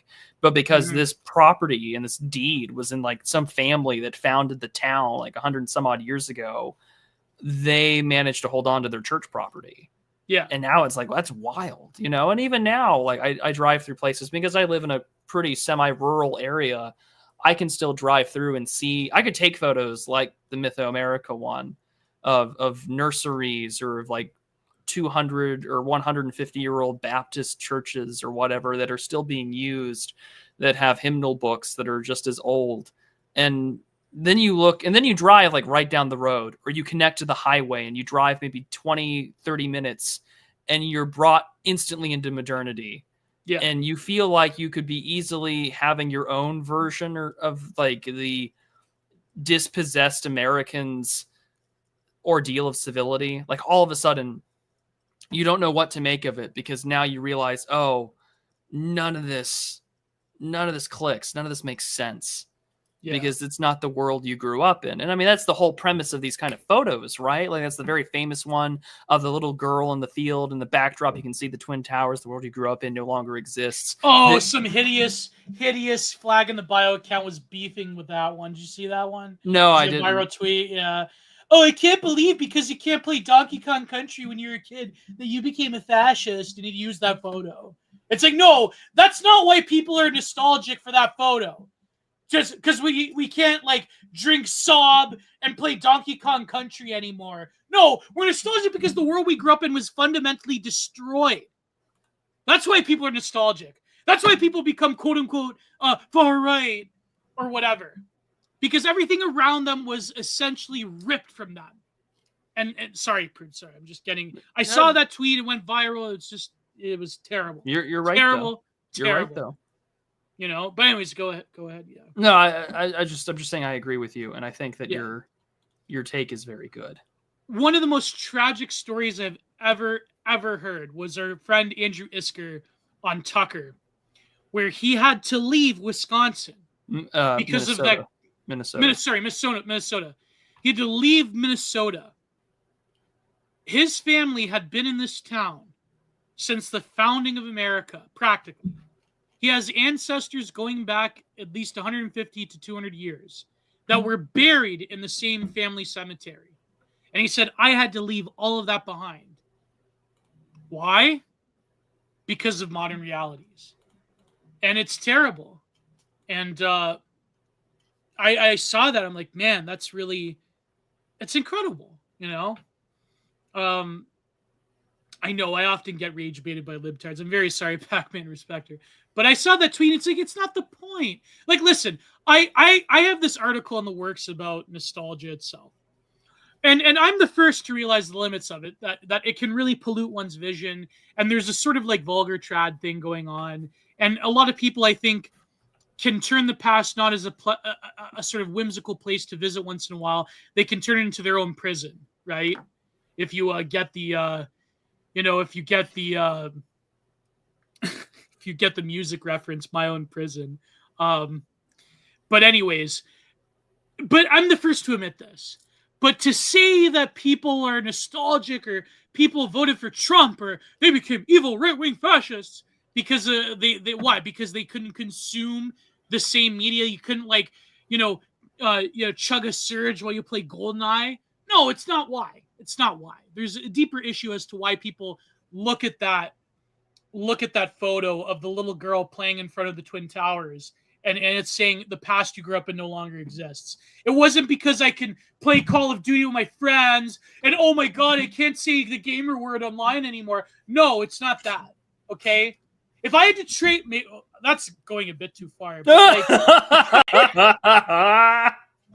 if I had to trade saying gamer words in the COD lobby for living in a world that wasn't destroyed by the ghouls that run this empire, this global empire, then you know what? I would make that trade. Although I probably should say people would clip me saying that. So notice how pulled back. I'm like, do I really want to trade the days of screaming at people, gamer words in the Call of Duty Modern Warfare 2 lobby?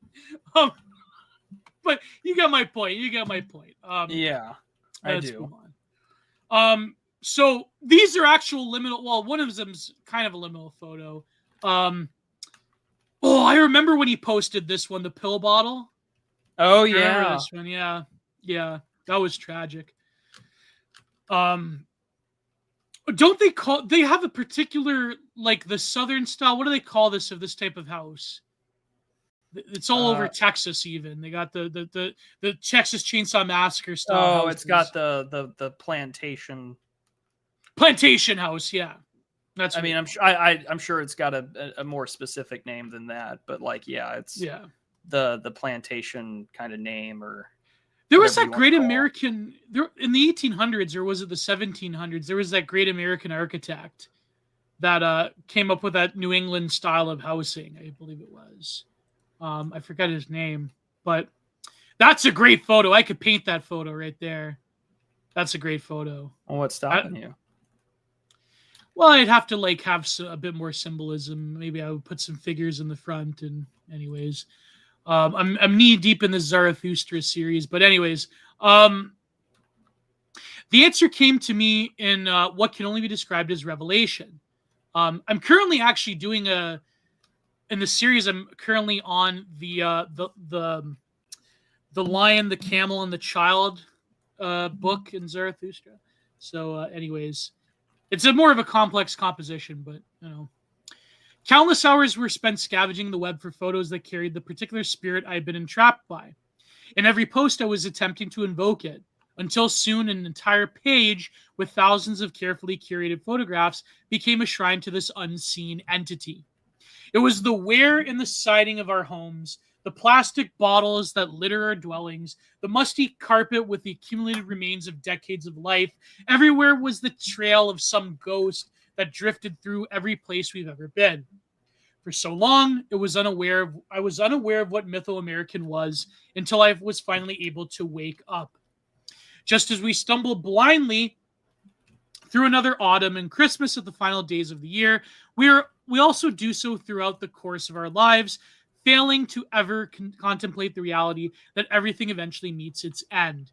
Even as the trees decay around us and the casualties amassed by the pile on our lawns, our focus immediately shifts towards the obligatory demands of the holiday season. This feels like distractions that, with any thought, become imbued with contradictions. What compels us to commit so sacrificially to festivals whose origins are dubious at best? Why do we give so readily to unclear idols, to during the most morbid times? How is it that we will spend our lifetime looking forward to tomorrow just to mortgage the future for those annuities as death looms near with each new year? But above all, why are these the happiest moments of our lives? I'm going to let you on a secret. The end is near. Isn't that like a total, that's like a Southern Gothic phrase on the side of the road right there. Get right with God. Look at that. That's great. That's a great image. Things that you see all the time. Yeah. Deep down, you can feel it just as I did in my investigations with Mythoamerican. The country we've known and loved is dying, and the evidence is all around us. The clues are in our towns, our families, our food, our institutions. Some Gothic apparition has marked every place, an object that we've held close to us, cursing them to wither and cheapen in what feels like a spell. They constitute a superstition that is easily dismissed, but experimentally undeniable to Americans with a memory to recognize it. And it's the truth one realizes after a scroll through Mythos feed. More effectively than any statistic or study, the way we respond towards these images reveals our fallen state. America has not felt as demonstrable as a decline in a lifetime. Everyone from the populace to our leaders, let me start over. My tongue is tied. America has not felt as demonstrable a decline in a lifetime. Everyone from the populace to our leadership have sleepwalked into disaster, completely unaware of the decisions and symptoms that have made its illness terminal.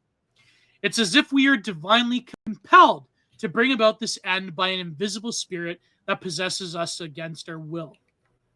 But now we find ourselves in dire straits, in neighborhoods we no longer recognize, with pastimes that have been passed us by, and second glances that remind us that we can no longer catch up.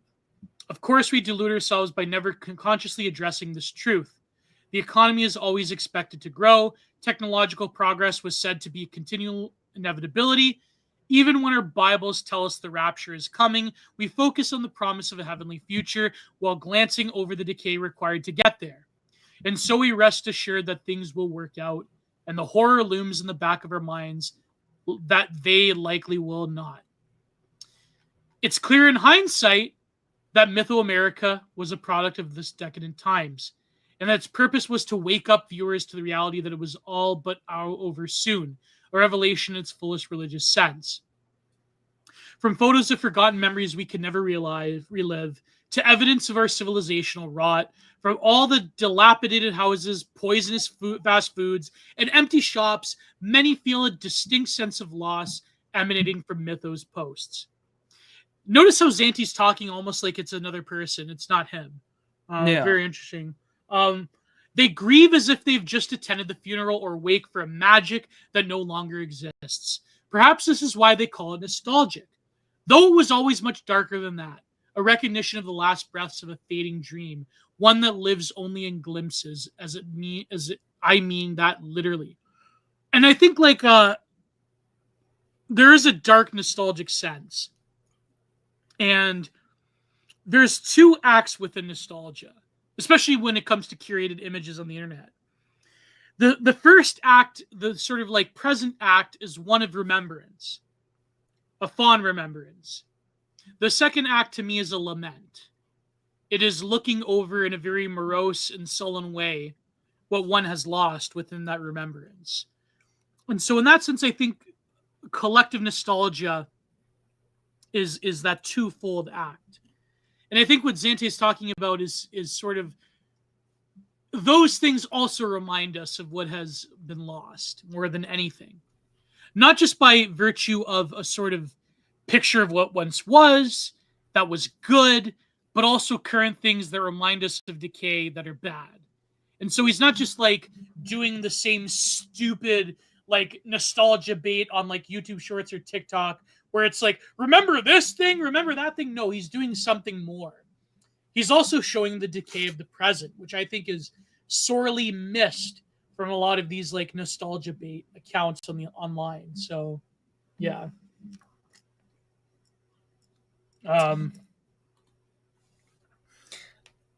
America is I've said it before, but like the United States, especially just Americans of that Anglo-American tradition, especially, we're like the most eschatologically focused people on God's green earth. Mm-hmm. I mean, a lot of this does that, and I mean, it's perfect. We're talking about this after Dimes and I covered Futures Past yesterday evening. It's just particularly interesting that we still, America, when you compare it to our European friends across the pond, like America is still more religiously inclined and more into at least some aspects of Christianity. Yeah, it's devolved into some ways, or it kind of gets into some weird offshoots.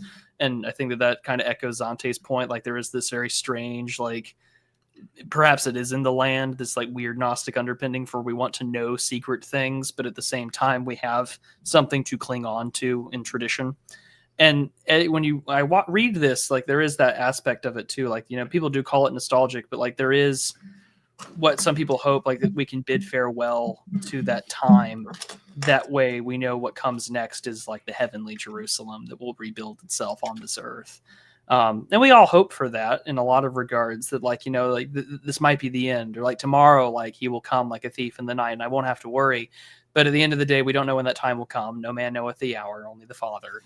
And in America, like everyone kind of hopes for that, especially in the Bible Belt, especially where I think so much of his imagery is the most prevalent and the most prominent, because you're left there wondering and you're left there viewing like, oh, well, this is it. This is what comes. And we're all waiting. We're all there. And for his account and like what he writes here, you know, like what is that? Well, we get to say farewell to what had been. Or farewell to what I had grown up with. And it's not in the sense of like, wow, the world you grew up in is gone. It's like, no, like we recognize that. But at least for Mythoamerica, I find there is this poignant respect.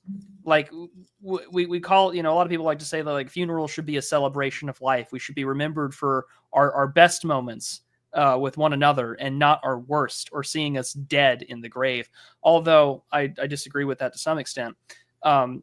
You know, but like what does Mythoamerica give you a chance to look at? It gives you a chance to look at a moment in time where you didn't realize how good it was until it was gone. And I don't mean that in this like bittersweet nostalgia twinge of an old wound, but I mean, you know, we all get to look back, and you're forced, it forces you in a lot of ways, in more traditional Christian funerals, like you're forced to look at the dead.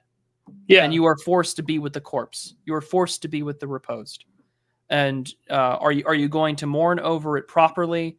Are you going to pray for its repose? Are you going to pray that this person now is within a place of rest and a place of refreshment, a place of verdure where all sickness, sighing, and sorrow have fled away? Or are you going to just look at it and get angry?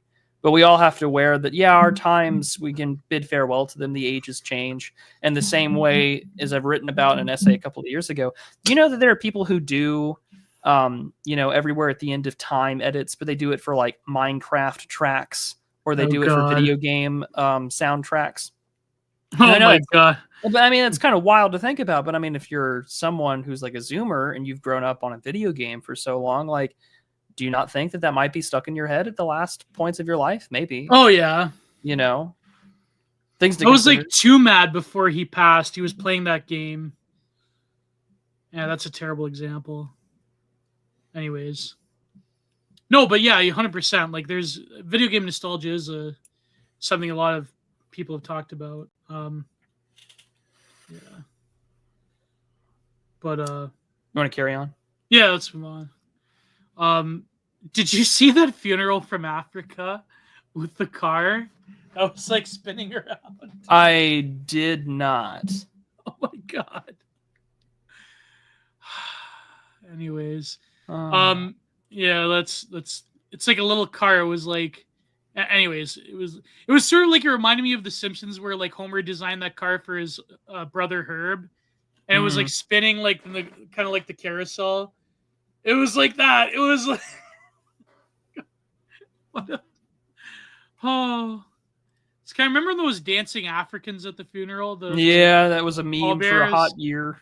Yeah. Anyways, all along, the secret behind Mythoamerica is that it's a simulation of the images that are said to flash before our eyes moments before we die. It's everything that brought us to our fateful end, from the memories that we held dearest to those we have completely overlooked. On a personal and national scale, Mythos timeline is a sequence of all that we got a second chance to account for, and ultimately bid farewell to one last time. Oh my God. That right there, I think, is an incredible statement. Well, that's why I made the comparison to like the traditional Christian funeral. Like, yeah, I mean, at least in Orthodox funerals, like you're present with the body. Someone's always present. Like it carries over the Jewish tradition, and it carries into itself the reading of the Psalms. But you also give the body before the casket is sealed the last kiss. Before they go. Oh, and there's the viral image. There's the viral. Yeah, they're all there. They're all there. Yeah. And you're kind of left looking at that. Like these things are gone. But in the same way, like, you can kiss them goodbye one last time. And in a way, like you can, not to say that we venerate these images, but in a way, like these serve almost as an icon of what was before. Like these are moments around the border of said icon of like what came in the past. Yeah. And like, it's, that photo is kind of funny because this last Christmas, my roommate and we got a real Christmas tree. We literally, we bought it from Home Depot on St. Matthew's Day, November 16th, literally like the first real day into the Nativity fast. And we held on to that fucker until Theophany. And so like, I was impressed that it held on that long. I mean, like, yeah, we were sweeping needles and things like that, but like, I hadn't done that because I'd always grown up with like a plastic Christmas tree just because of growing up and living all around and moving. Like, just didn't really have the time to afford it or deal with the mess. Plus, we had pets, and so it was like me not having any dogs or cats. Like, it was nice to have that. But yeah, these it is the bittersweet fantasy that we one day meet the end of the road, wondering how we got to this final point. We will see that the answers have been there from the start. From here, the best, the worst, the most insignificant moments will suddenly take on equal weight, as each were consequential for bringing us to where we were always going to end up. Wow. No, but it's funny. Very memento mori. Exactly. And you remember these small moments. I mean, it's sort of I'll never forget. You want to pull up that last one, bottom right corner. No, sorry. Bottom right, not left. You will never have teenage love. You will never have a high school romance. You will never hold hands in your matching chucks while on a swing. What's that? Cormac McCarthy song. It's never too late to have high school love. Oh, that's terrible. Augusta Brett's just waiting around. That one's gonna be taken out of context. Oh, we don't endorse.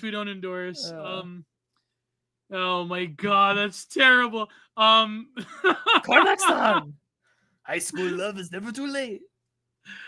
Oh man. But you can never, like, because you're not in high school, so it's not going to be. Oh, of course not.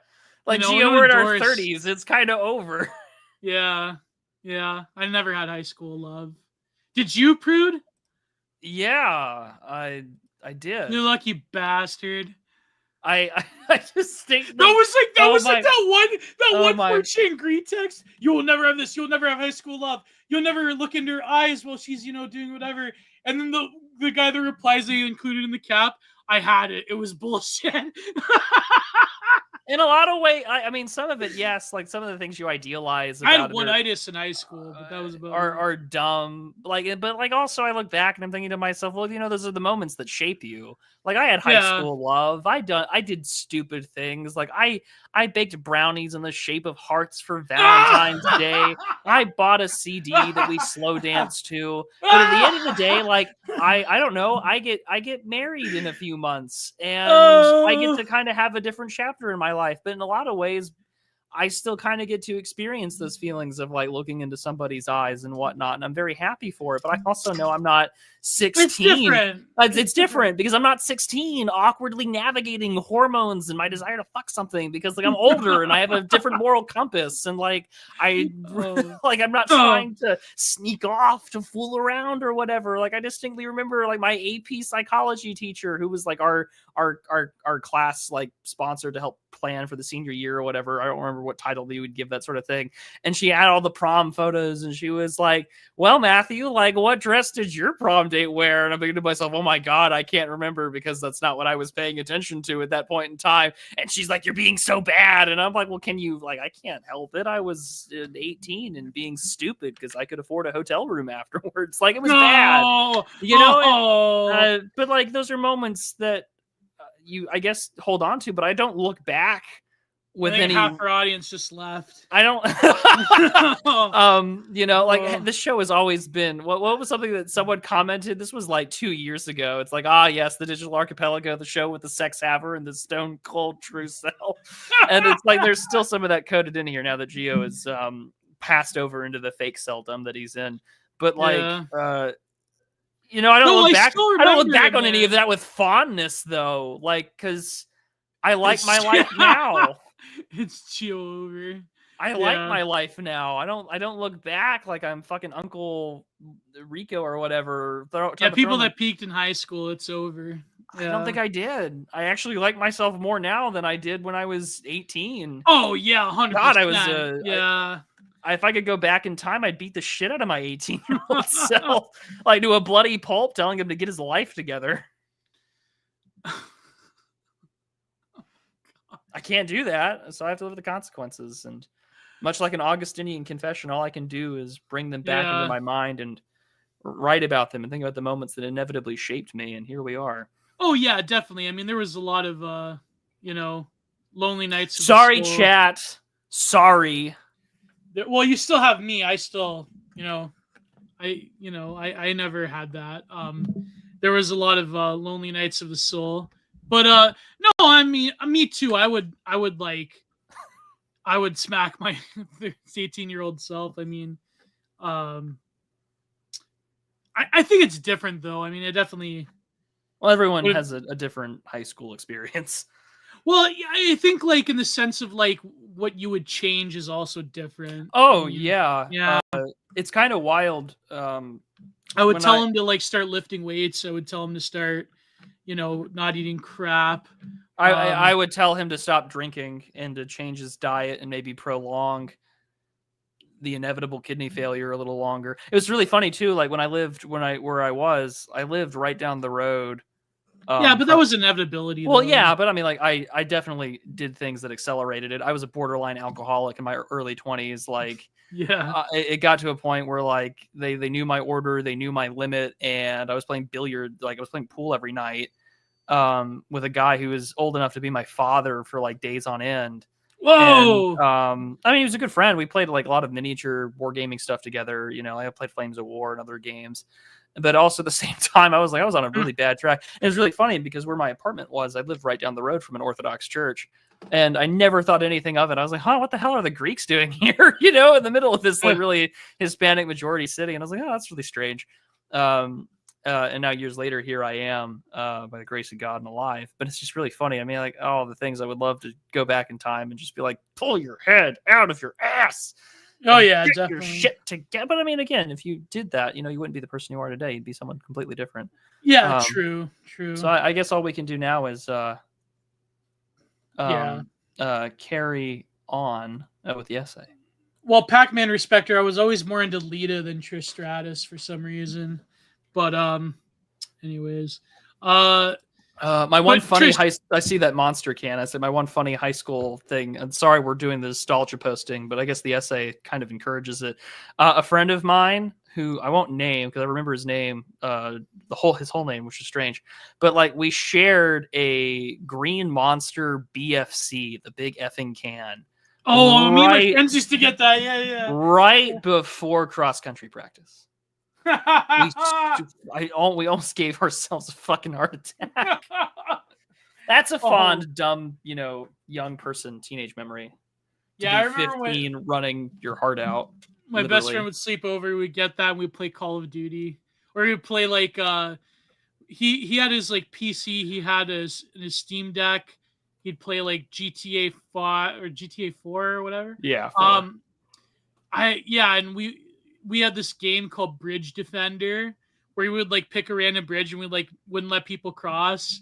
And it was fun. We wouldn't even call it like GTA, we'd call it Bridge Defender. Like that was like, yeah. But I mean, you waste a lot of time when you're that age, you know. Like that's the thing. Like you don't realize unless you're like one of these like insufferable go-getter types that like come from like upper middle class backgrounds where their parents expect them to do something, blah blah blah.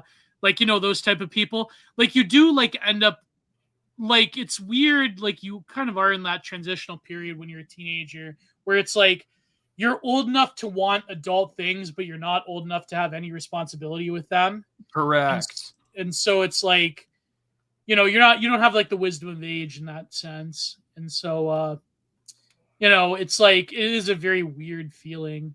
But anyways, let's move on before we give ourselves even more of a heart attack. With the secret not known, one might ask why I keep it hidden for so long. Why not tell people so that they can fully appreciate the purpose of the account? It is here that we arrive at the most crucial aspect, and where one can revisit the significance of the holidays by which we find ourselves transfixed. The answer lies not in the revelation that everything will have soon slipped through our fingers. It is precisely in our unknowing that we can have the revelation at all. Our blind devotions to Christmas, the ceremonial feast we cook for Thanksgiving, the magic is that we miraculously bring about the moments that we one day cherish, which at the same time leads us to our demise. We add to our debts. We load up on sugars and oils that make us swell and perish. We laugh and smile and reconcile differences with family, even for just a day. All of it is done in an unconscious religious intoxication in service of the ultimate truth that things have to end for the little time we have to have any meaning at all. And so, for the autumn falls into winter, we preoccupy ourselves with our offerings. We commit to leaving certain things unsaid. The true workings of the holiday must never be uttered. In some Christian sense, we engage with each other as God's children, with grace and the perseverance of an ignorance that suspends any disbelief that can impede the magic of the times. In this season, we are like kids playing in empty husks of browned and bloodied leaves, rejoicing that everything around us is dying, all the way through until Christmas passes, and we have one last week to finally account for all things we couldn't in the haze of our living as blindly as we should. Wow, that last image right there, that's grab it before it's gone. And so why do I share this secret with you? Because I can't shake the feeling that we are living in those final moments. I felt it from the beginning and only became more sure of it now, even in the face of our ever-growing hope to the contrary. Whatever our fates hold, we will one day recognize the stakes of the situation we find ourselves in. The reality that our inevitable deaths are what gives birth to all meaning, the entirety of our national consciousness, and every sentiment behind the banalities that make us our lives. That's quite a Heideggerian point. So too do they combine in some unseen way to build the vehicle that delivers us to the end of it. Myth only becomes myth once the civilization that produced it collapses, and all we are left with are the artifacts and ruins of great people and the great dramas of their lives. Mythoamerican is the recognition that some will occur for us, that the same will occur for us in our country. The revelation is that we can know this while we witness the fall, in memory or in hand, grab it before it's gone. Wow. That's incredible. But I think there was something that Dark Age Theorist on YouTube said, where when you recognize these facts about the coming courses of civilization, he goes, you don't really despair over them because that's what's inevitable. That is what is etched in stone. That is what is the fate of all empires and all civilizations. And so in a way, it's almost like there's a relief in that knowledge.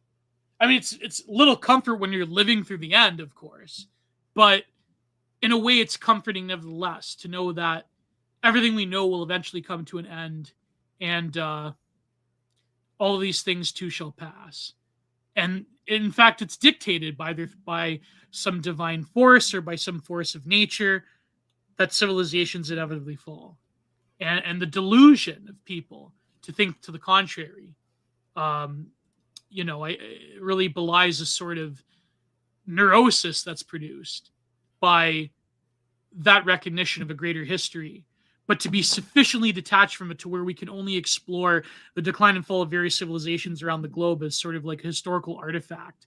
And so it doesn't really impact us in any serious way, because that was the past and we live in the future, or we live in the now, and the now is forever because we're, technological man, and we have the end of history and so on and so forth. And it's not going to affect us. But there are memento moris in everyday life, and and the recognition of it. And I think that's what, Mythoamerican's trying to say, is that, there's something very ancient, but also something very current that's especially in American life. And that's why, like you were saying, people in America are so eschatological from its very foundation. I mean, America was, in some sense, founded upon a differing eschatological vision than what people were thinking of in Europe, continental Europe at the time. And it's very tragic in a way, but like that's what I was saying in the beginning of this stream with the zombie thing. It's a sort of it's a secret dark wish fulfillment that we can arrive back at a place of bare life, and we could arrive back at a true frontier.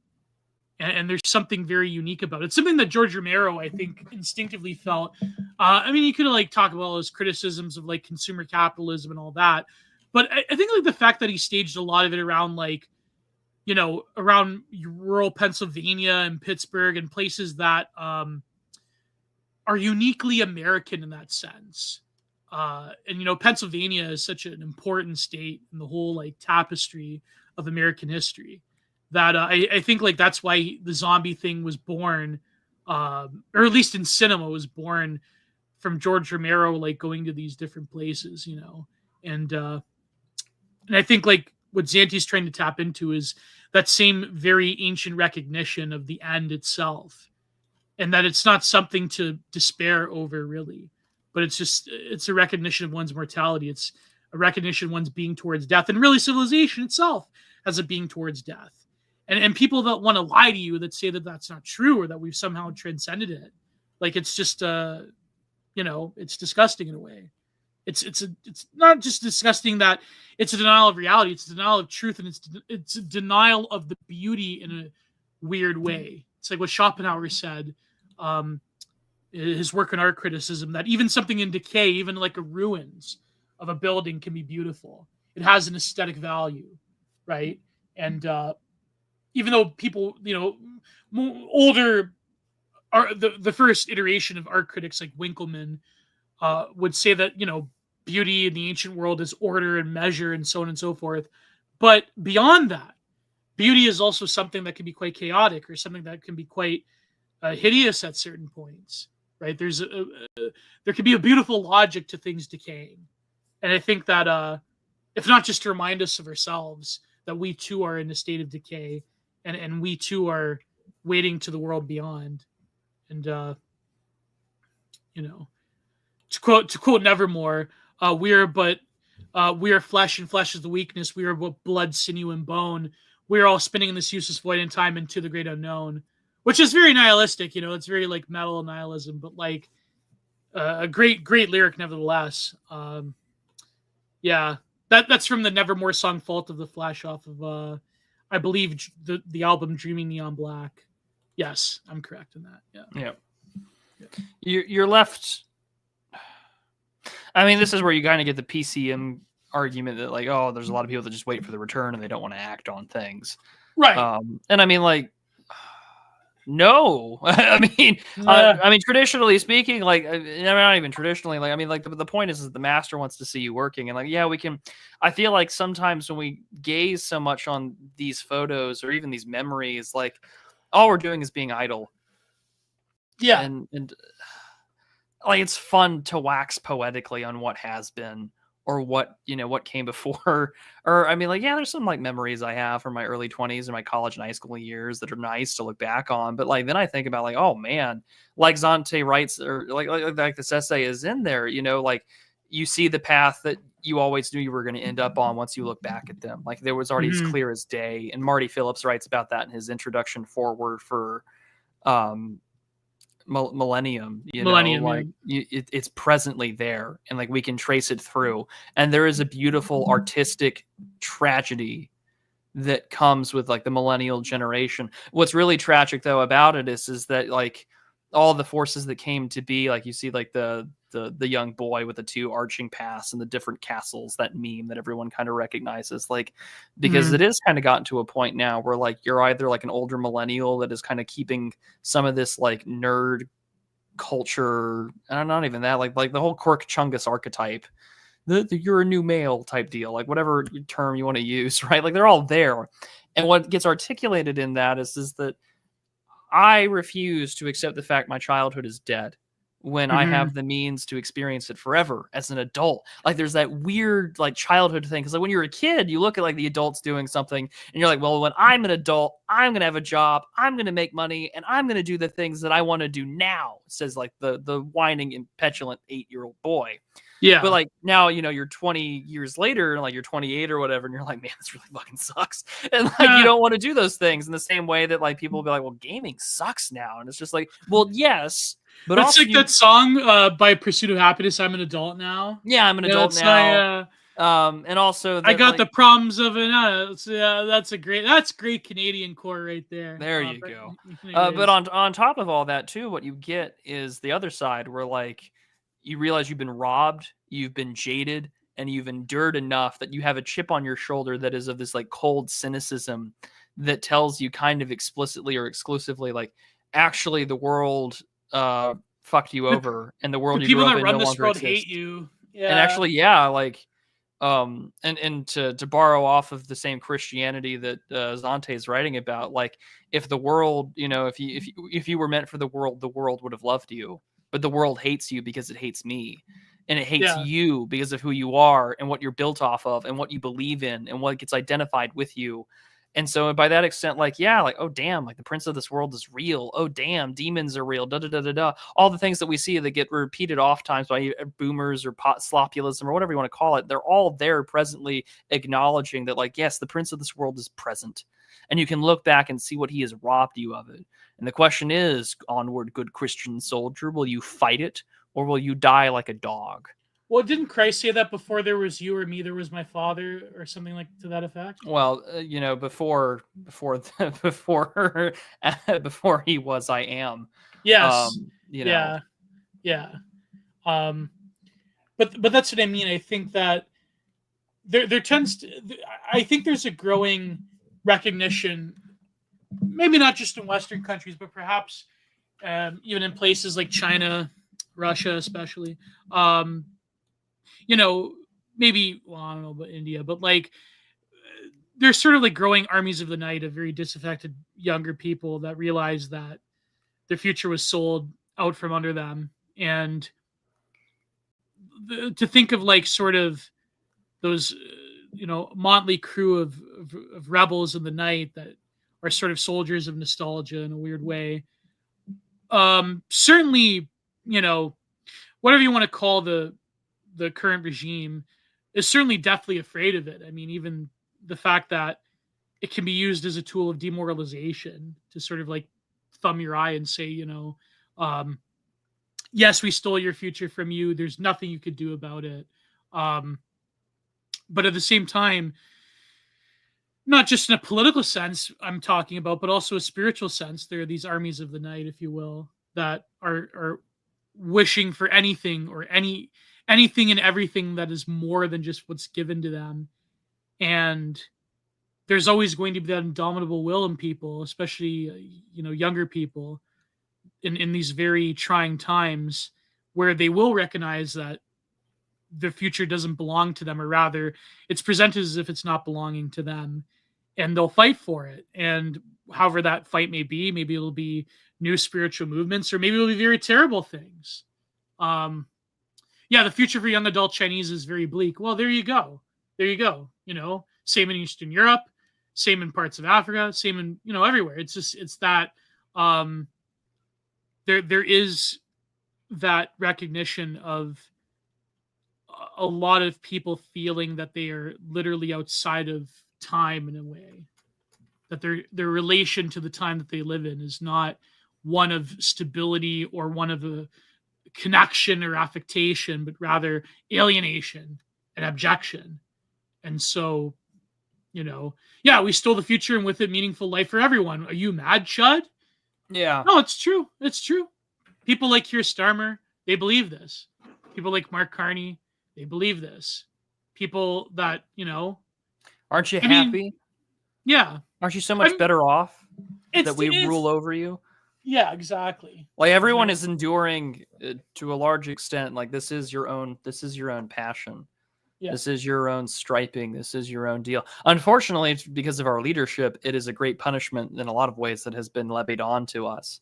Yes. And to endure this long, dark night of this time, it also requires strength and fortitude to endure it, but also to overcome it. Does that mean that you and I are on our way to Golgotha? Lord, I hope not. I don't think I could take that cup if it were given to me. But at the same time, we look back and we think, well, maybe this is why I do it. Those photos maybe remind you of that lost sheep or something. I don't know. But nostalgia also for me, and I think for a lot of people, just generates spite. And I'll be damned if spite ain't a good reason to keep going. Right. Well, I think it's different. Despite my enemies. I think it's different for places like in China or any, not liberal democracy, quote unquote, managerial liberal democracy that claims to have some sort of civilization state or some kind of collective people. Like it's very clear that those people live different lives than us in the sense that, say what you want about Xi or say what you want about whoever. There are many examples, like we were talking about a few shows ago, of civil, cultures and political systems that, even though they're very brutal and repressive, that they do claim to like fight for their people or have a sense of what their people even is. Not to say I condone Xi or whatever. I'm just saying that as an example, there's quite a different arrangement throughout the world when it comes to the populace and their political leadership than what we experience in the Western world. Although I think like in places like, in sub-Saharan Africa or places in South America or places in certain parts of Asia, it's almost like corruption and exploitation. Like that's a given. And it's not like really a shock like it is to us. Like it's a shock for most people when you say to them, our leaders hate us, right? They're like, no, that can't be. Or if they recognize it, it's like, well, like there's a sort of like weird, like fuddy-duddy type of normie FUD, if you will, in liberal democracies, where it's like, well, power is always corrupt and they always hated us. And, it's always, my mortgage is always going to get, larger. And my purchasing power of every dollar I earn is going to be less and less. And it's just the way things are, Like my father, my grandfather were complaining about it in the past. And there's like this normie FUD narrative of like, well, just accept it because we're all in the same boat together and leaders are always corrupt. And it's like, yeah, but like, what are you going to do about it? Well, it's just like what Dimes and I were talking about with Kolasek yesterday. Like you and I inhabit, even the Zoomers, because they're more online than we are, because like they just grew up with it. You and I still remember the before times. Is that our ability to perceive acceleration and the horizon of time is so fundamentally warped from the boomer or anyone of the pre-internet age, because like you just cannot explain to them. And like you can watch, like my parents do this sometimes, like when I go visit them, like because Facebook has their own equivalent of like I guess Instagram, or maybe it's Instagram Reels on Facebook because Meta owns both. But like they'll sit and watch shit and they'll just go through it for like 30 minutes to an hour laying on the couch or in bed. And I'm thinking to myself, do they really do they have the same concept of time and how that blows through time in the way that I do? Or how I find that to be like so fucking like brain damaging. Like I hate to say like one-shotting to some people, but like they don't mind because the content is different because they're older. They're in their late 50s. I think the majority of conversations I've ever had with older people when it comes to politics is always like normie FUD.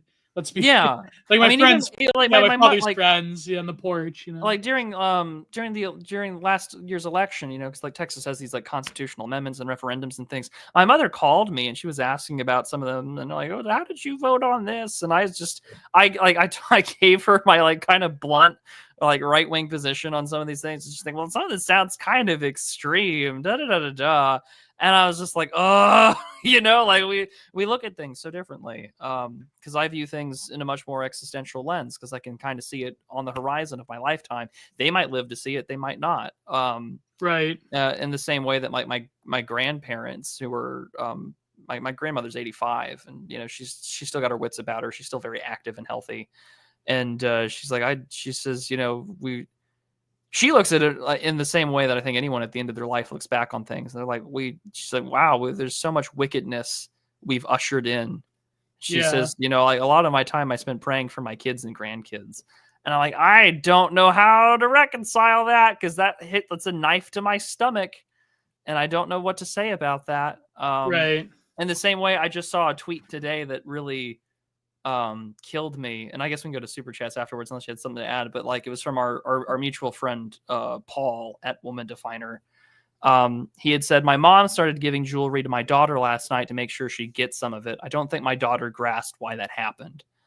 And it's just God, just cut my stomach open and just disembowel zombie me. apocalypse. It's just rough. But I mean, like, why that happens, make sure that it goes there, and she doesn't understand, even though it usually is a sign that my mother always used to say that one day you'll need this, like, well, God, because it's a mortality thing, like when my for those who don't know, the implications of the economy and society will get so bad that you actually would need to barter. The implication is that she's going to die soon. Oh, that too. Oh, I was thinking of something. The implication is that she's going to die, or she's aware of her mortality. Yeah. And like that kind of, I had a moment like that within the last couple of weeks, because my fiance had moved over here now from North Carolina, and my grandmother gave her quite a few things, and some of it included some really nice silverware that I distinctly remember being in the drawer when I would visit. And I saw that when my grandparents visited, they dropped some things off, and I saw that, and it killed me, because I remember where that silverware is from. And I know how long it's been in those drawers, because she's had that house that she built more or less by herself with, a contractor and whatnot, after her husband up and left her with 4 kids to raise by herself on a school teacher's salary. And she fucking made it. My 85-year-old grandmother, born at the start of World War II in 1939, managed to make it after getting pregnant as a young teenager, as a young married teenager, and then getting quickly up and abandoned and forced to do everything. She didn't remarry until I was born. Her marriage is only 30 years old with my grandfather that I know. My biological grandfather died some years ago. But like, you think about that, like those are the Mythoamerican moments that I experienced in my life, because I can go on a car ride with my grandmother or anyone from my extended family that I don't know very well, because I grew up here. And that's why I focus so much on trying to make sense of the last 25 fucking years. Because it's like, I saw it from abroad, and looking back in and reading like Millennium, or reading this essay, or seeing these posts, or even talking to you or people that I go to church with. Like, there's a guy here who's your age, Gio. He's like 3 years older than me. He has lived in the same small town his entire life. Yeah, same. In the same area. I don't know what the fuck that's like, Yeah. And you're attracted to it in the same way you're attracted to somebody like, who knew the old masters, or who are those like fragments of I'm trying to think of who it is. I don't know. Is it that? I'm trying to think. No, but there are these fragments on that's what they are, expositions, or sayings of the oracle. Sayings of the online elders. No, the fragments of Papyrus. That one. Yeah. The sort of 5 fragments that we have, exposition on the oracles of the Lord. Irenaeus makes mentions of them. So does Eusebius in church history. But it's a guy who is like near the end of the apostolic age, and he's trying to, whether this is these are true statements or these are just fragments of someone writing something that may have just been apocryphal or not true. But like, you have these little fragments of people that are like, I'm trying to pursue the people who knew the Lord and who knew John and who knew the last of the apostles. And he's like, we're clinging on to these little fragments. And we want to cling on to them because like these people knew these were actual things that we could understand and hold on to because they were witnesses. And that's the thing that I think that makes it all the more tragic with Mythoamerica, because how many of us, because of like intergenerational hatred, and with some obviously very good reason. Oh yeah. Like how much of these witnesses of an older vanished time are going to disappear once they're gone because we never bothered to ask them. Right. Like my father's dad, my paternal grandfather is also 85, and he spent a lot of his time being a repairman. Like he would travel across the country and he would repair machines or train manufacturing crews how to work a certain thing. And even though he's 85 and he's got, some back and hip problems, he still likes to repair things with my dad and still likes to fix things at my aunt's place, like a washing machine. Mm-hmm. And if you ask him about his time doing those things as a younger man, you see him like in his face and in his eyes, like you see him like de-age 40 to 50 years. And you see the young man come out again and he gets to talk about what he did for a living. And all of those moments, just like those photographs, will be gone in the blink of an eye when you realize that man will one day be buried and it's all over. And all you have left are these stories, these little floating memories of to keep you through like a warm ember in the night as the long winter of a new dark age approaches. Well, to quote Chuck Schuldiner from the band Death, it's the song Symbolic. Savor all that you feel and all that you see, things that may not seem so important now, but maybe tomorrow. And that was a great line. Like maybe they'll be important tomorrow, even though you don't really think about it. Yeah, I think that's more profound than a lot of texts I've actually read from academics. One line from Death.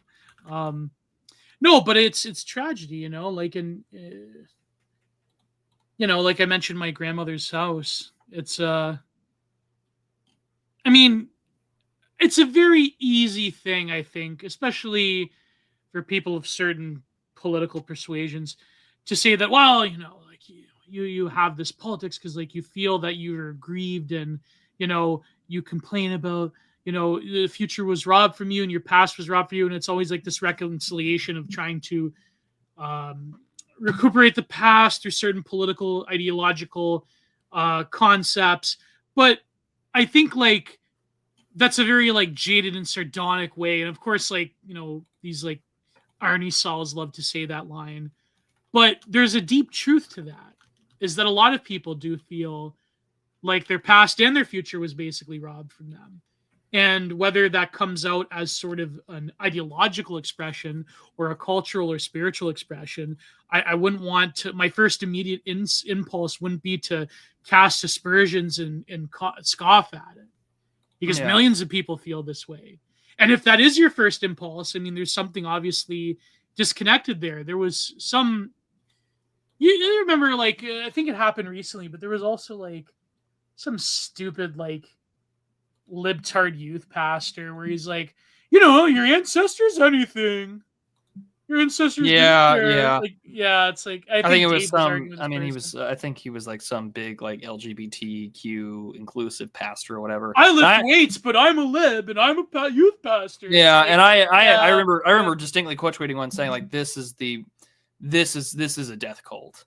Yeah, like this is suicide as an ideology. There was something that came up, a follower of mine. He's got a profile, I forget his name, but he's got a profile picture of a I think a Renoir self-portrait.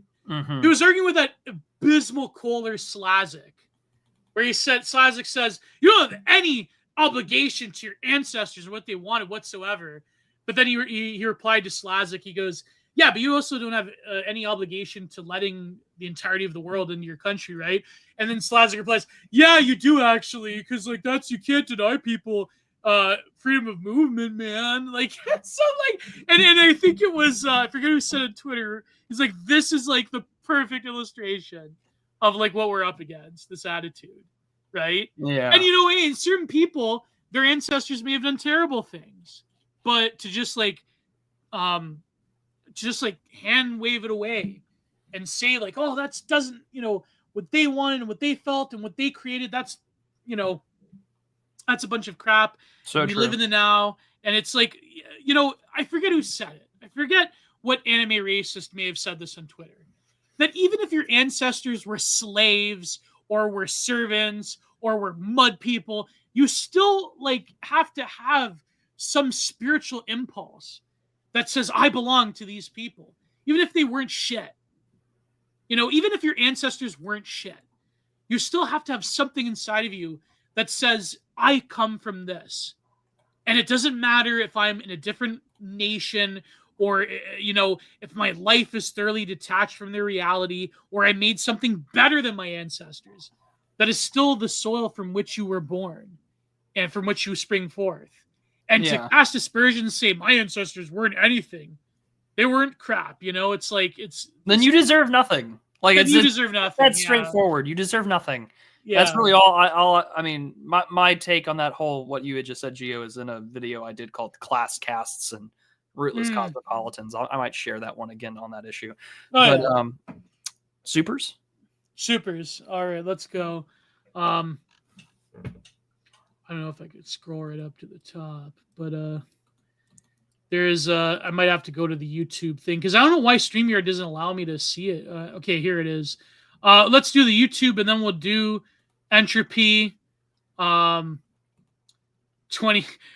sex figure 28 Sneeds later. That's so true. That's funny.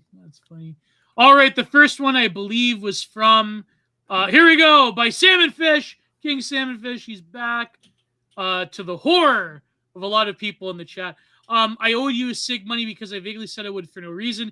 Here's to the boomer remover. NVIDIA, all the money no way out learned into hardware when math said software. S to spin an India 100 reactors for $20. Thank you so much, King Salmonfish. Thank you for that cigarette money. I'll buy a pack of American Spirits next time I'm over. And the next one we have, scrolling. We have I have nothing to add. That was a perfect super chat. Here, Vulpes for $20 again. Some ducats for the Archipelago's Cracker Barrel coffers. Oh my God, the Cracker Barrel thing. You know, maybe that was a psyop. Maybe it was like a vulgar. I would assume if it's a psyop, we'll see copycats in the near future. Yeah. I mean, I like that's genius marketing. That's sort of like new Coke and bringing back original Coke, Coca-Cola. I'm not so sure that was the intention, but it became that. You could argue that. We'll see in due time. Yeah, we'll see. Okay, so there's now more super chats. Scrolling. I hope I didn't miss any. So yeah, thank you so much, Volpe, for that cracker. That was like on fire for like a week. The Cracker Barrel thing. It was more important than Brad's wife. Oh my God. There's your Cracker Barrel throwback. Well, Brad's wife? I'll just kindly refer you to the Internet Historian video. It's a Cracker Barrel meme. Oh, okay. 15 plus years ago. Didn't Taylor Swift get engaged? Yeah, they did, or she did to Travis Kelce. Anyways, oh my God, this next one, this meme, it took a day for this meme to die. So it took a day for it to get posted by the DHS. Yeah, there you go. Bolero 393 for $10. Hi, this is Jessica Chastain. I'm staring at the screen and was wondering what the deal is with the frogs. Is it a code and I haven't come across in my research? Why does the one of them have a fez? That's a great question. That's a great question. When's this stupid show come out? A few weeks from now, or? It's a film, isn't it? I thought it was a series on Netflix. It's called Savant. Hold on. It is a thriller series. It's a series. It's on Apple TV. Oh my God! Comes out at the end of the month, starring Jessica Chastain and another Star Wars name. I don't like her. Created by Melissa James Gibson. Where have I heard that name? She's before? Kind of like she did House of Cards episodes after Kevin Spacey got Me Too'd.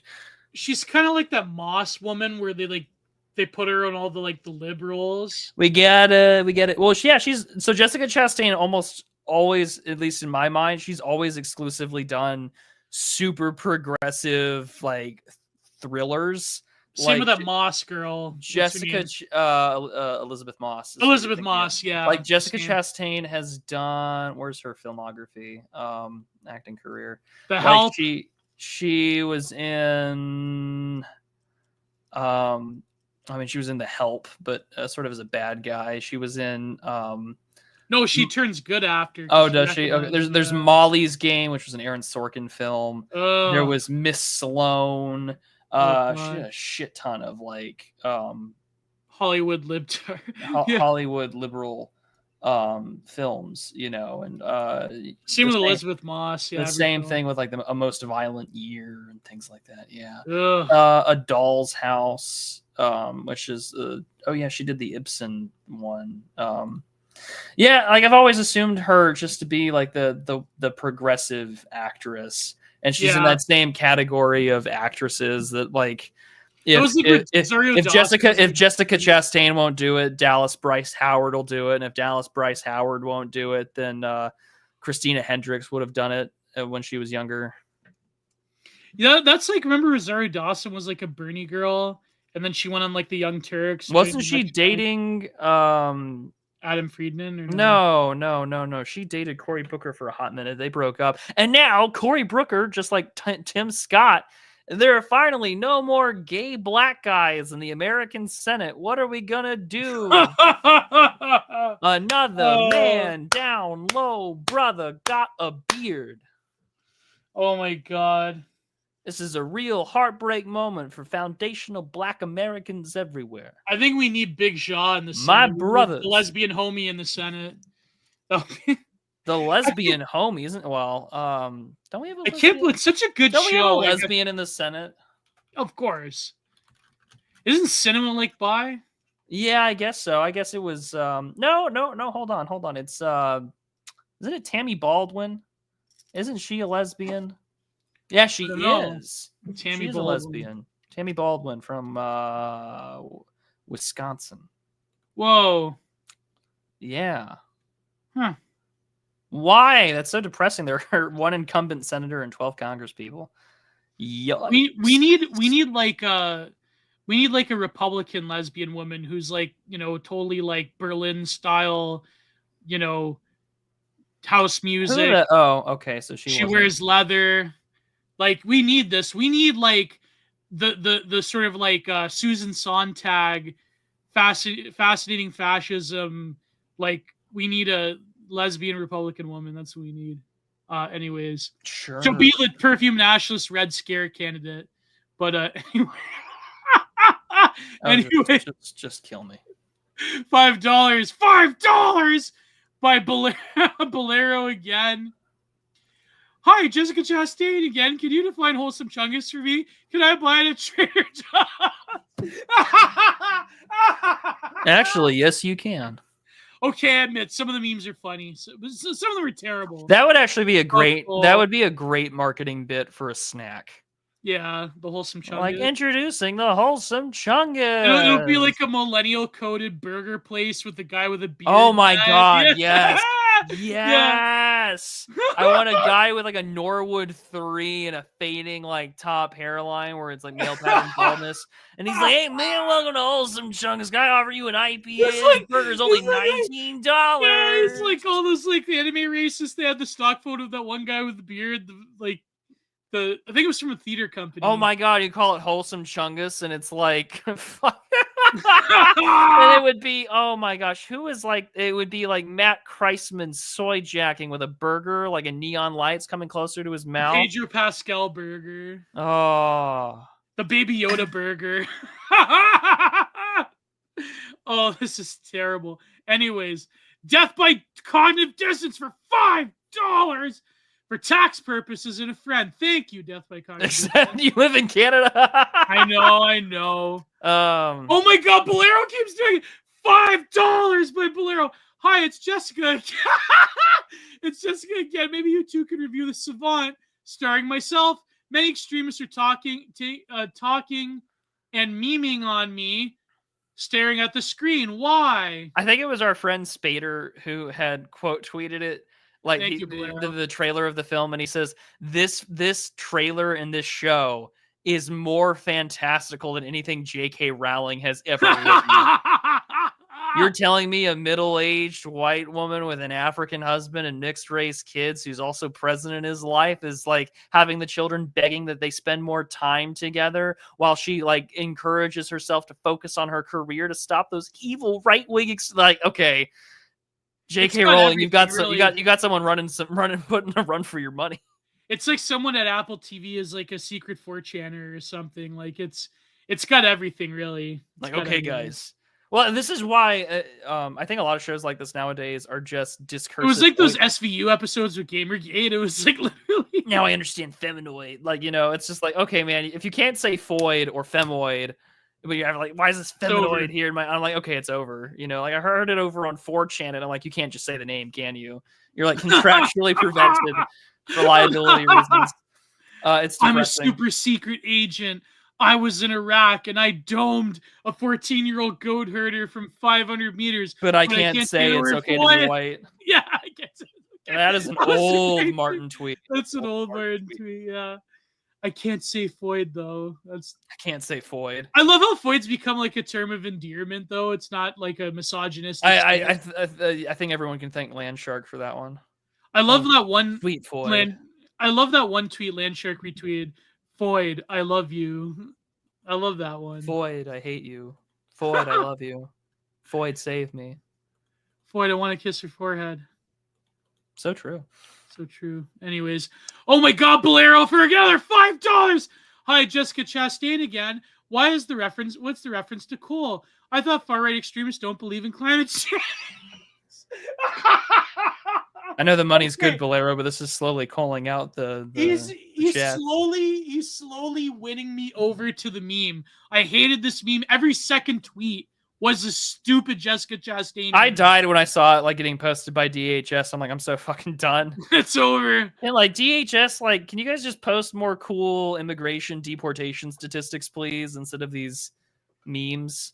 I'm tired of the red meat. I want some substance. Oh, but it's funny because like Gavin Newsom has his like I guess leftist equivalent of stuff. Oh, the same thing with like Kate Hochul doing the like Virgin Chad memes. And I'm like, these are all being written by like it's the Cumtown Hispanic woman in the CIA like parody trailer they did. Oh my God, I get to be in the fucking CIA, man. Like, you know, it's just like, okay. Like, this is how I feel when I see these memes. Like, someone's doing the Cumtown bit where like some Mexican woman working behind it with her like Jewish boyfriend is just like, oh my gosh, like we know these memes, we're gonna own the chuds, and it's just like, I think I need to like jump in front of a moving train. There's so many clippable things in this stream, like when I said we need a lesbian homie in the Senate. You have a lesbian homie in the Senate. No, but not the guy that dates lesbians. Oh yeah, I guess like. I mean, you still have Tammy Baldwin. No, but like a guy that dates. Never mind. Anyway, you want a Chasing Amy? Chasing. You want a Chasing Amy in the Senate? That was like every dude simping over Kristen Sinema. Yeah. Next. She's pretty good though, I gotta admit. Anyways, V.A. Jackson, a good friend for $2. Gio, don't do any Slaneshi slop. No, we will not review any Slanesh-esque type of films. I mean, imagine if someone paid us to review Porky's or something like that. You ever watch Porky's, Prude? No. That's pretty good. I'm terrified to go look that up now. Hold on.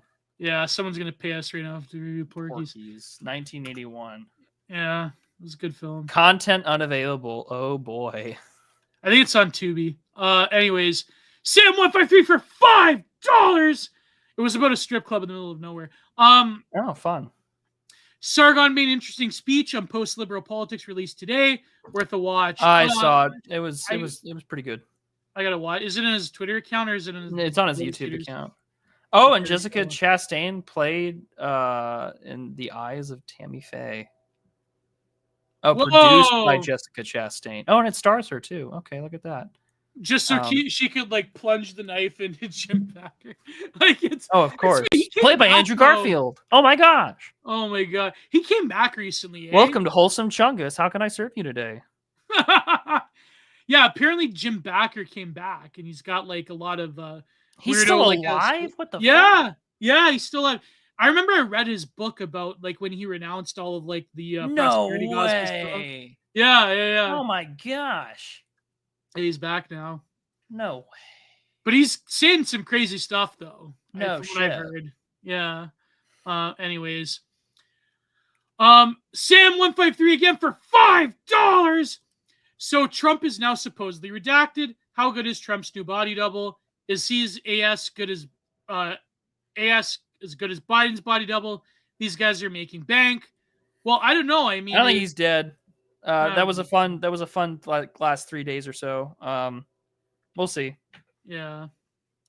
Is that all the super? It's when our friend Berto and the guys on Timeline Earth start telling you which Trump is being presented today. That's when you know something terrible has gone wrong in this administration. What's Timeline Earth? Oh, you're in for a wonderful world. Go look them up. Is it with Berto? Yeah, it's with Berto.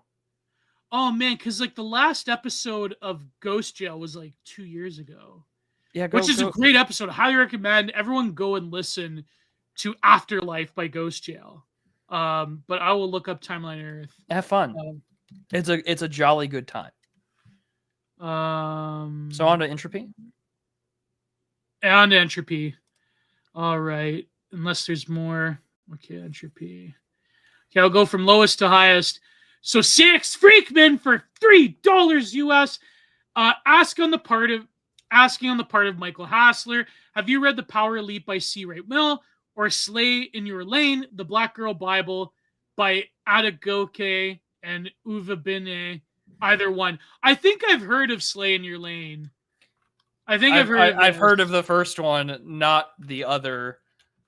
Slay in Your Lane sounds like a it's got a 4.6 on Amazon. It sounds like a Quan Mills novel. The long-awaited inspirational guide to life for a generation of Black British women inspired to make lemonade out of lemons and find success in every area of their life. I don't know. Maybe it should. It's only. Oh my God! It's 384 pages. Oh my God! That's how you know it was ghost written. Successfully addressed why Black girls are more likely to fall behind education. Why they're in last, seemingly. Well, I don't know. I'm just watch a whole video on the concept of Africa time, and then okay. I'm gonna zip it. I'm gonna zip it. Oh, apparently they have a podcast, Slay in Your Lane podcast. That's a great title, though. That is a great title. This is like Dear White People, but it's real. Well, I don't know. Like from what I'm reading here, it doesn't have like any. I mean, I'm sure it comes up, but like. I don't know. It seems more positive than negative. It doesn't seem like your typical like woke tardation. Next, I don't know. I'm open to it. Maybe because I'm watching the Lesbian Hobie, I'm more like open to like the FBA. And Gio is just all of a sudden like, oh my gosh, I have the desire to start boxing and go to a Subaru dealership. I want to explore new and strange definitions of consent. I'm just like Norman Mailer in the 50s. She's literally me. I can't wait. I'm just like Norman Mailer in the 50s writing about these people. Anyways, no, I'll look at Slay in Your Lane. And I'm slowly turning more into Norman Lear. I've heard of The Power Elite by C. Wright Mill, of course. I haven't read it, but I should. Same. Then Next $5 by Sex Freaks Me again. Donation to prevent Gio from having a draw furry commissions just to survive. Oh my God. That's one of my favorite Value Select songs where he's like, it's hard to be a freelance artist and not draw furry porn. And another $5 from Freakman. I own nothing to anyone is what got many nouveau riche types to piss away their money. So if true. they're not given their talents by the Lord, so to speak, most people will just not feel pressured to multiply them. No, it's true. If you're not, if you haven't made anything off the sweat of your own talent, it is true that you're sort of very cavalier with where you came from and where you're going. And I know it's a cliche thing to say, but it is true. Like a lot of nouveau riche types absolutely ruin themselves because they didn't realize the particular historical circumstances that led to their wealth and the particular historical and political circumstances that easily led to their wealth being taken away. So it is a tragedy in a sense of in a Greek sense, but you have anything to add to that, Prude? No, I don't. I do agree with Mr. Freakman. Yeah. And Sean Schaefer for $5. You know it's going to be good when both hosts have profile pictures for the Polish coal miner brothers. $5 well deserved. Thank you from Poland. We owe it to you. We owe it to you. Thank you so much, my friend. And moving on to the bigger ones, or actually, oh wait, I forgot Owen Zaleski for $3. Hello, gents, long time no see. Glad to see my brother and I's art being put to good use. Hope you all have a great Labor Day. I love the recent paintings. When are you going to stream your art, Gio? Goodbye. Thank you, Owen Zaleski. I'm glad to hear. And all right, thank you. And that's a great question. Donation. Maybe I should open up a booth at Mayor Fair and start drawing My Little Pony characters. Anyways, a lot of right wingers go to Mayor Fair, so I've been told. Oh yes. It was mentioned on Night Owls last night. And Sam153 for $20. Sneed to the beginning of the best season of the year. Can't help but love Leaves as a Leaf. Thank you, Sam153. I didn't know you were also a Leaf. Oh, it's because you're paying in USD. Oh, I guess that's entropy, but thank you, Sam153, to one leaf to the other. I love this time of year. I can go out painting more. I'm not like it's not abominably humid because like in Niagara it's always humid in the summer, and I always love this time of year and early winter, early spring. Sometimes like the depth of winter obviously sucks in Canada, but this time of year is always good. So anyways, thank you, Sam153 and Charlie Mackey, your good friend, for US $25. Good evening. I hope you're both were well. From last week, the flame deluge was the nuclear bunga, and the simplification was the G-word eyed of secular learned classes. News from or about universities and experts still make me idly wish for it. Would either of you do a review of the video game Book of Hours? Was that the game that was actually based off of Canticle for Leibowitz? Or this is a game or a book? He said Book of Hours, which apparently is a video game. Book of Hours, Weather Factory, is a narrative management game out of obscure histories and Southern Illuminations. Developer by Weather Factory. What have they done? Oh, they've done Cultist Simulator. That's how I know them. Yeah. Interesting. I don't know, because like I hear Book of Hours and I think about the Orologian and the Orthodox Church. I don't know. That would be interesting. I don't know. I tried playing a lot of Cultist Simulator. It was not my cup of tea, if I'm being perfectly honest. So maybe not. He said, I think you missed my WR. What's WR? I don't know. Super chat question. Oh, wait. Let me see. See the beginning of the season. Like a YouTube one? Oh, I may have. Let me go to the YouTube one. Let me go to YouTube. Creator Studio, just in case I missed any. Earn supers. Slanesh Slop, just trying to hit the goal. Oh, okay, here we go. Sam153 for $5. Just trying to hit the goal. Going to be the War Report anytime soon. Gio, does Prude listen to the War Report boys? I do not, no. Maybe soon. To be remarkably honest, I don't listen to I don't listen, maybe with the exception of maybe like 5 people, I really don't listen to anyone's work. Most of my time is on Substack. Oh, yeah. I'm trying to get better. I'm trying to get better at Substack. I'm trying to be there more. I'm certainly trying to write more. Yeah. But yeah, like I'll always probably be like when they have a special thing like at the end of the year roundup, I'll probably be on that one. I think they took a bit of a break. So unfortunately, my good friend GSP from the War Report, his mother unfortunately passed away recently, and may God have mercy on her soul, and we pray for her. As she was fighting cancer for a long time, and he was there every step of the way, and it was very, even though he's older and his mother was older, it's still heartbreaking nonetheless. You never want to lose your mother, you know. So he's a good friend of mine, and we know each other in real life, me and Goran. Yeah, so I actually have to text him. I have to text him back. But if that's it for Supers on YouTube and here, so thank you. Next week we will be on Prude's channel. And Prude, what do you have coming up? I have probably another Content Minded coming up, and if I get this article done, it'll be. If people remember, I wrote this article a year or two ago called "A Confederacy of Shitposters." I'm writing the second part of it, and I'm just editing it. So hopefully that comes out soon. If not, another Content Minded will definitely come out this week. And what are you doing, Prude? Oh yeah, I had the one where me and Bird, we reviewed House of Leaves. It was a great episode. Highly recommend it. And what are you doing, Prude? Well, I had another episode of Do You Even Read out last night. We covered Reinhard Kolasek's Futures Past, The Semantics of Historical Time. I thought that was one of our better episodes that we've done recently. So that'll be out.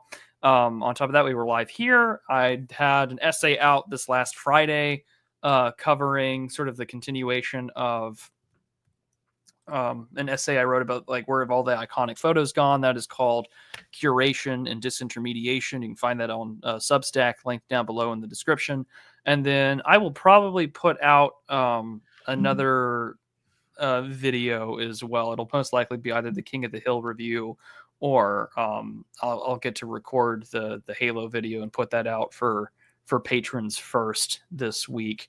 But also I mean, this week's been super busy for me, and it will be until probably next week after some things calm down IRL. But yeah, I mean, I've got a lot in the pipeline at least, and so I have like all these like half-written ideas and notes scribbled down on a notebook in front of me, and I think I'm just going to record some of them as unscripted rants and go from there.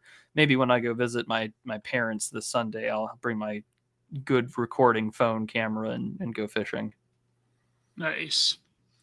All right, gents. Well, this has been a great episode. As always, we'll see you next week. As I always say, God bless. Goodbye. Too sweet. See you, gents.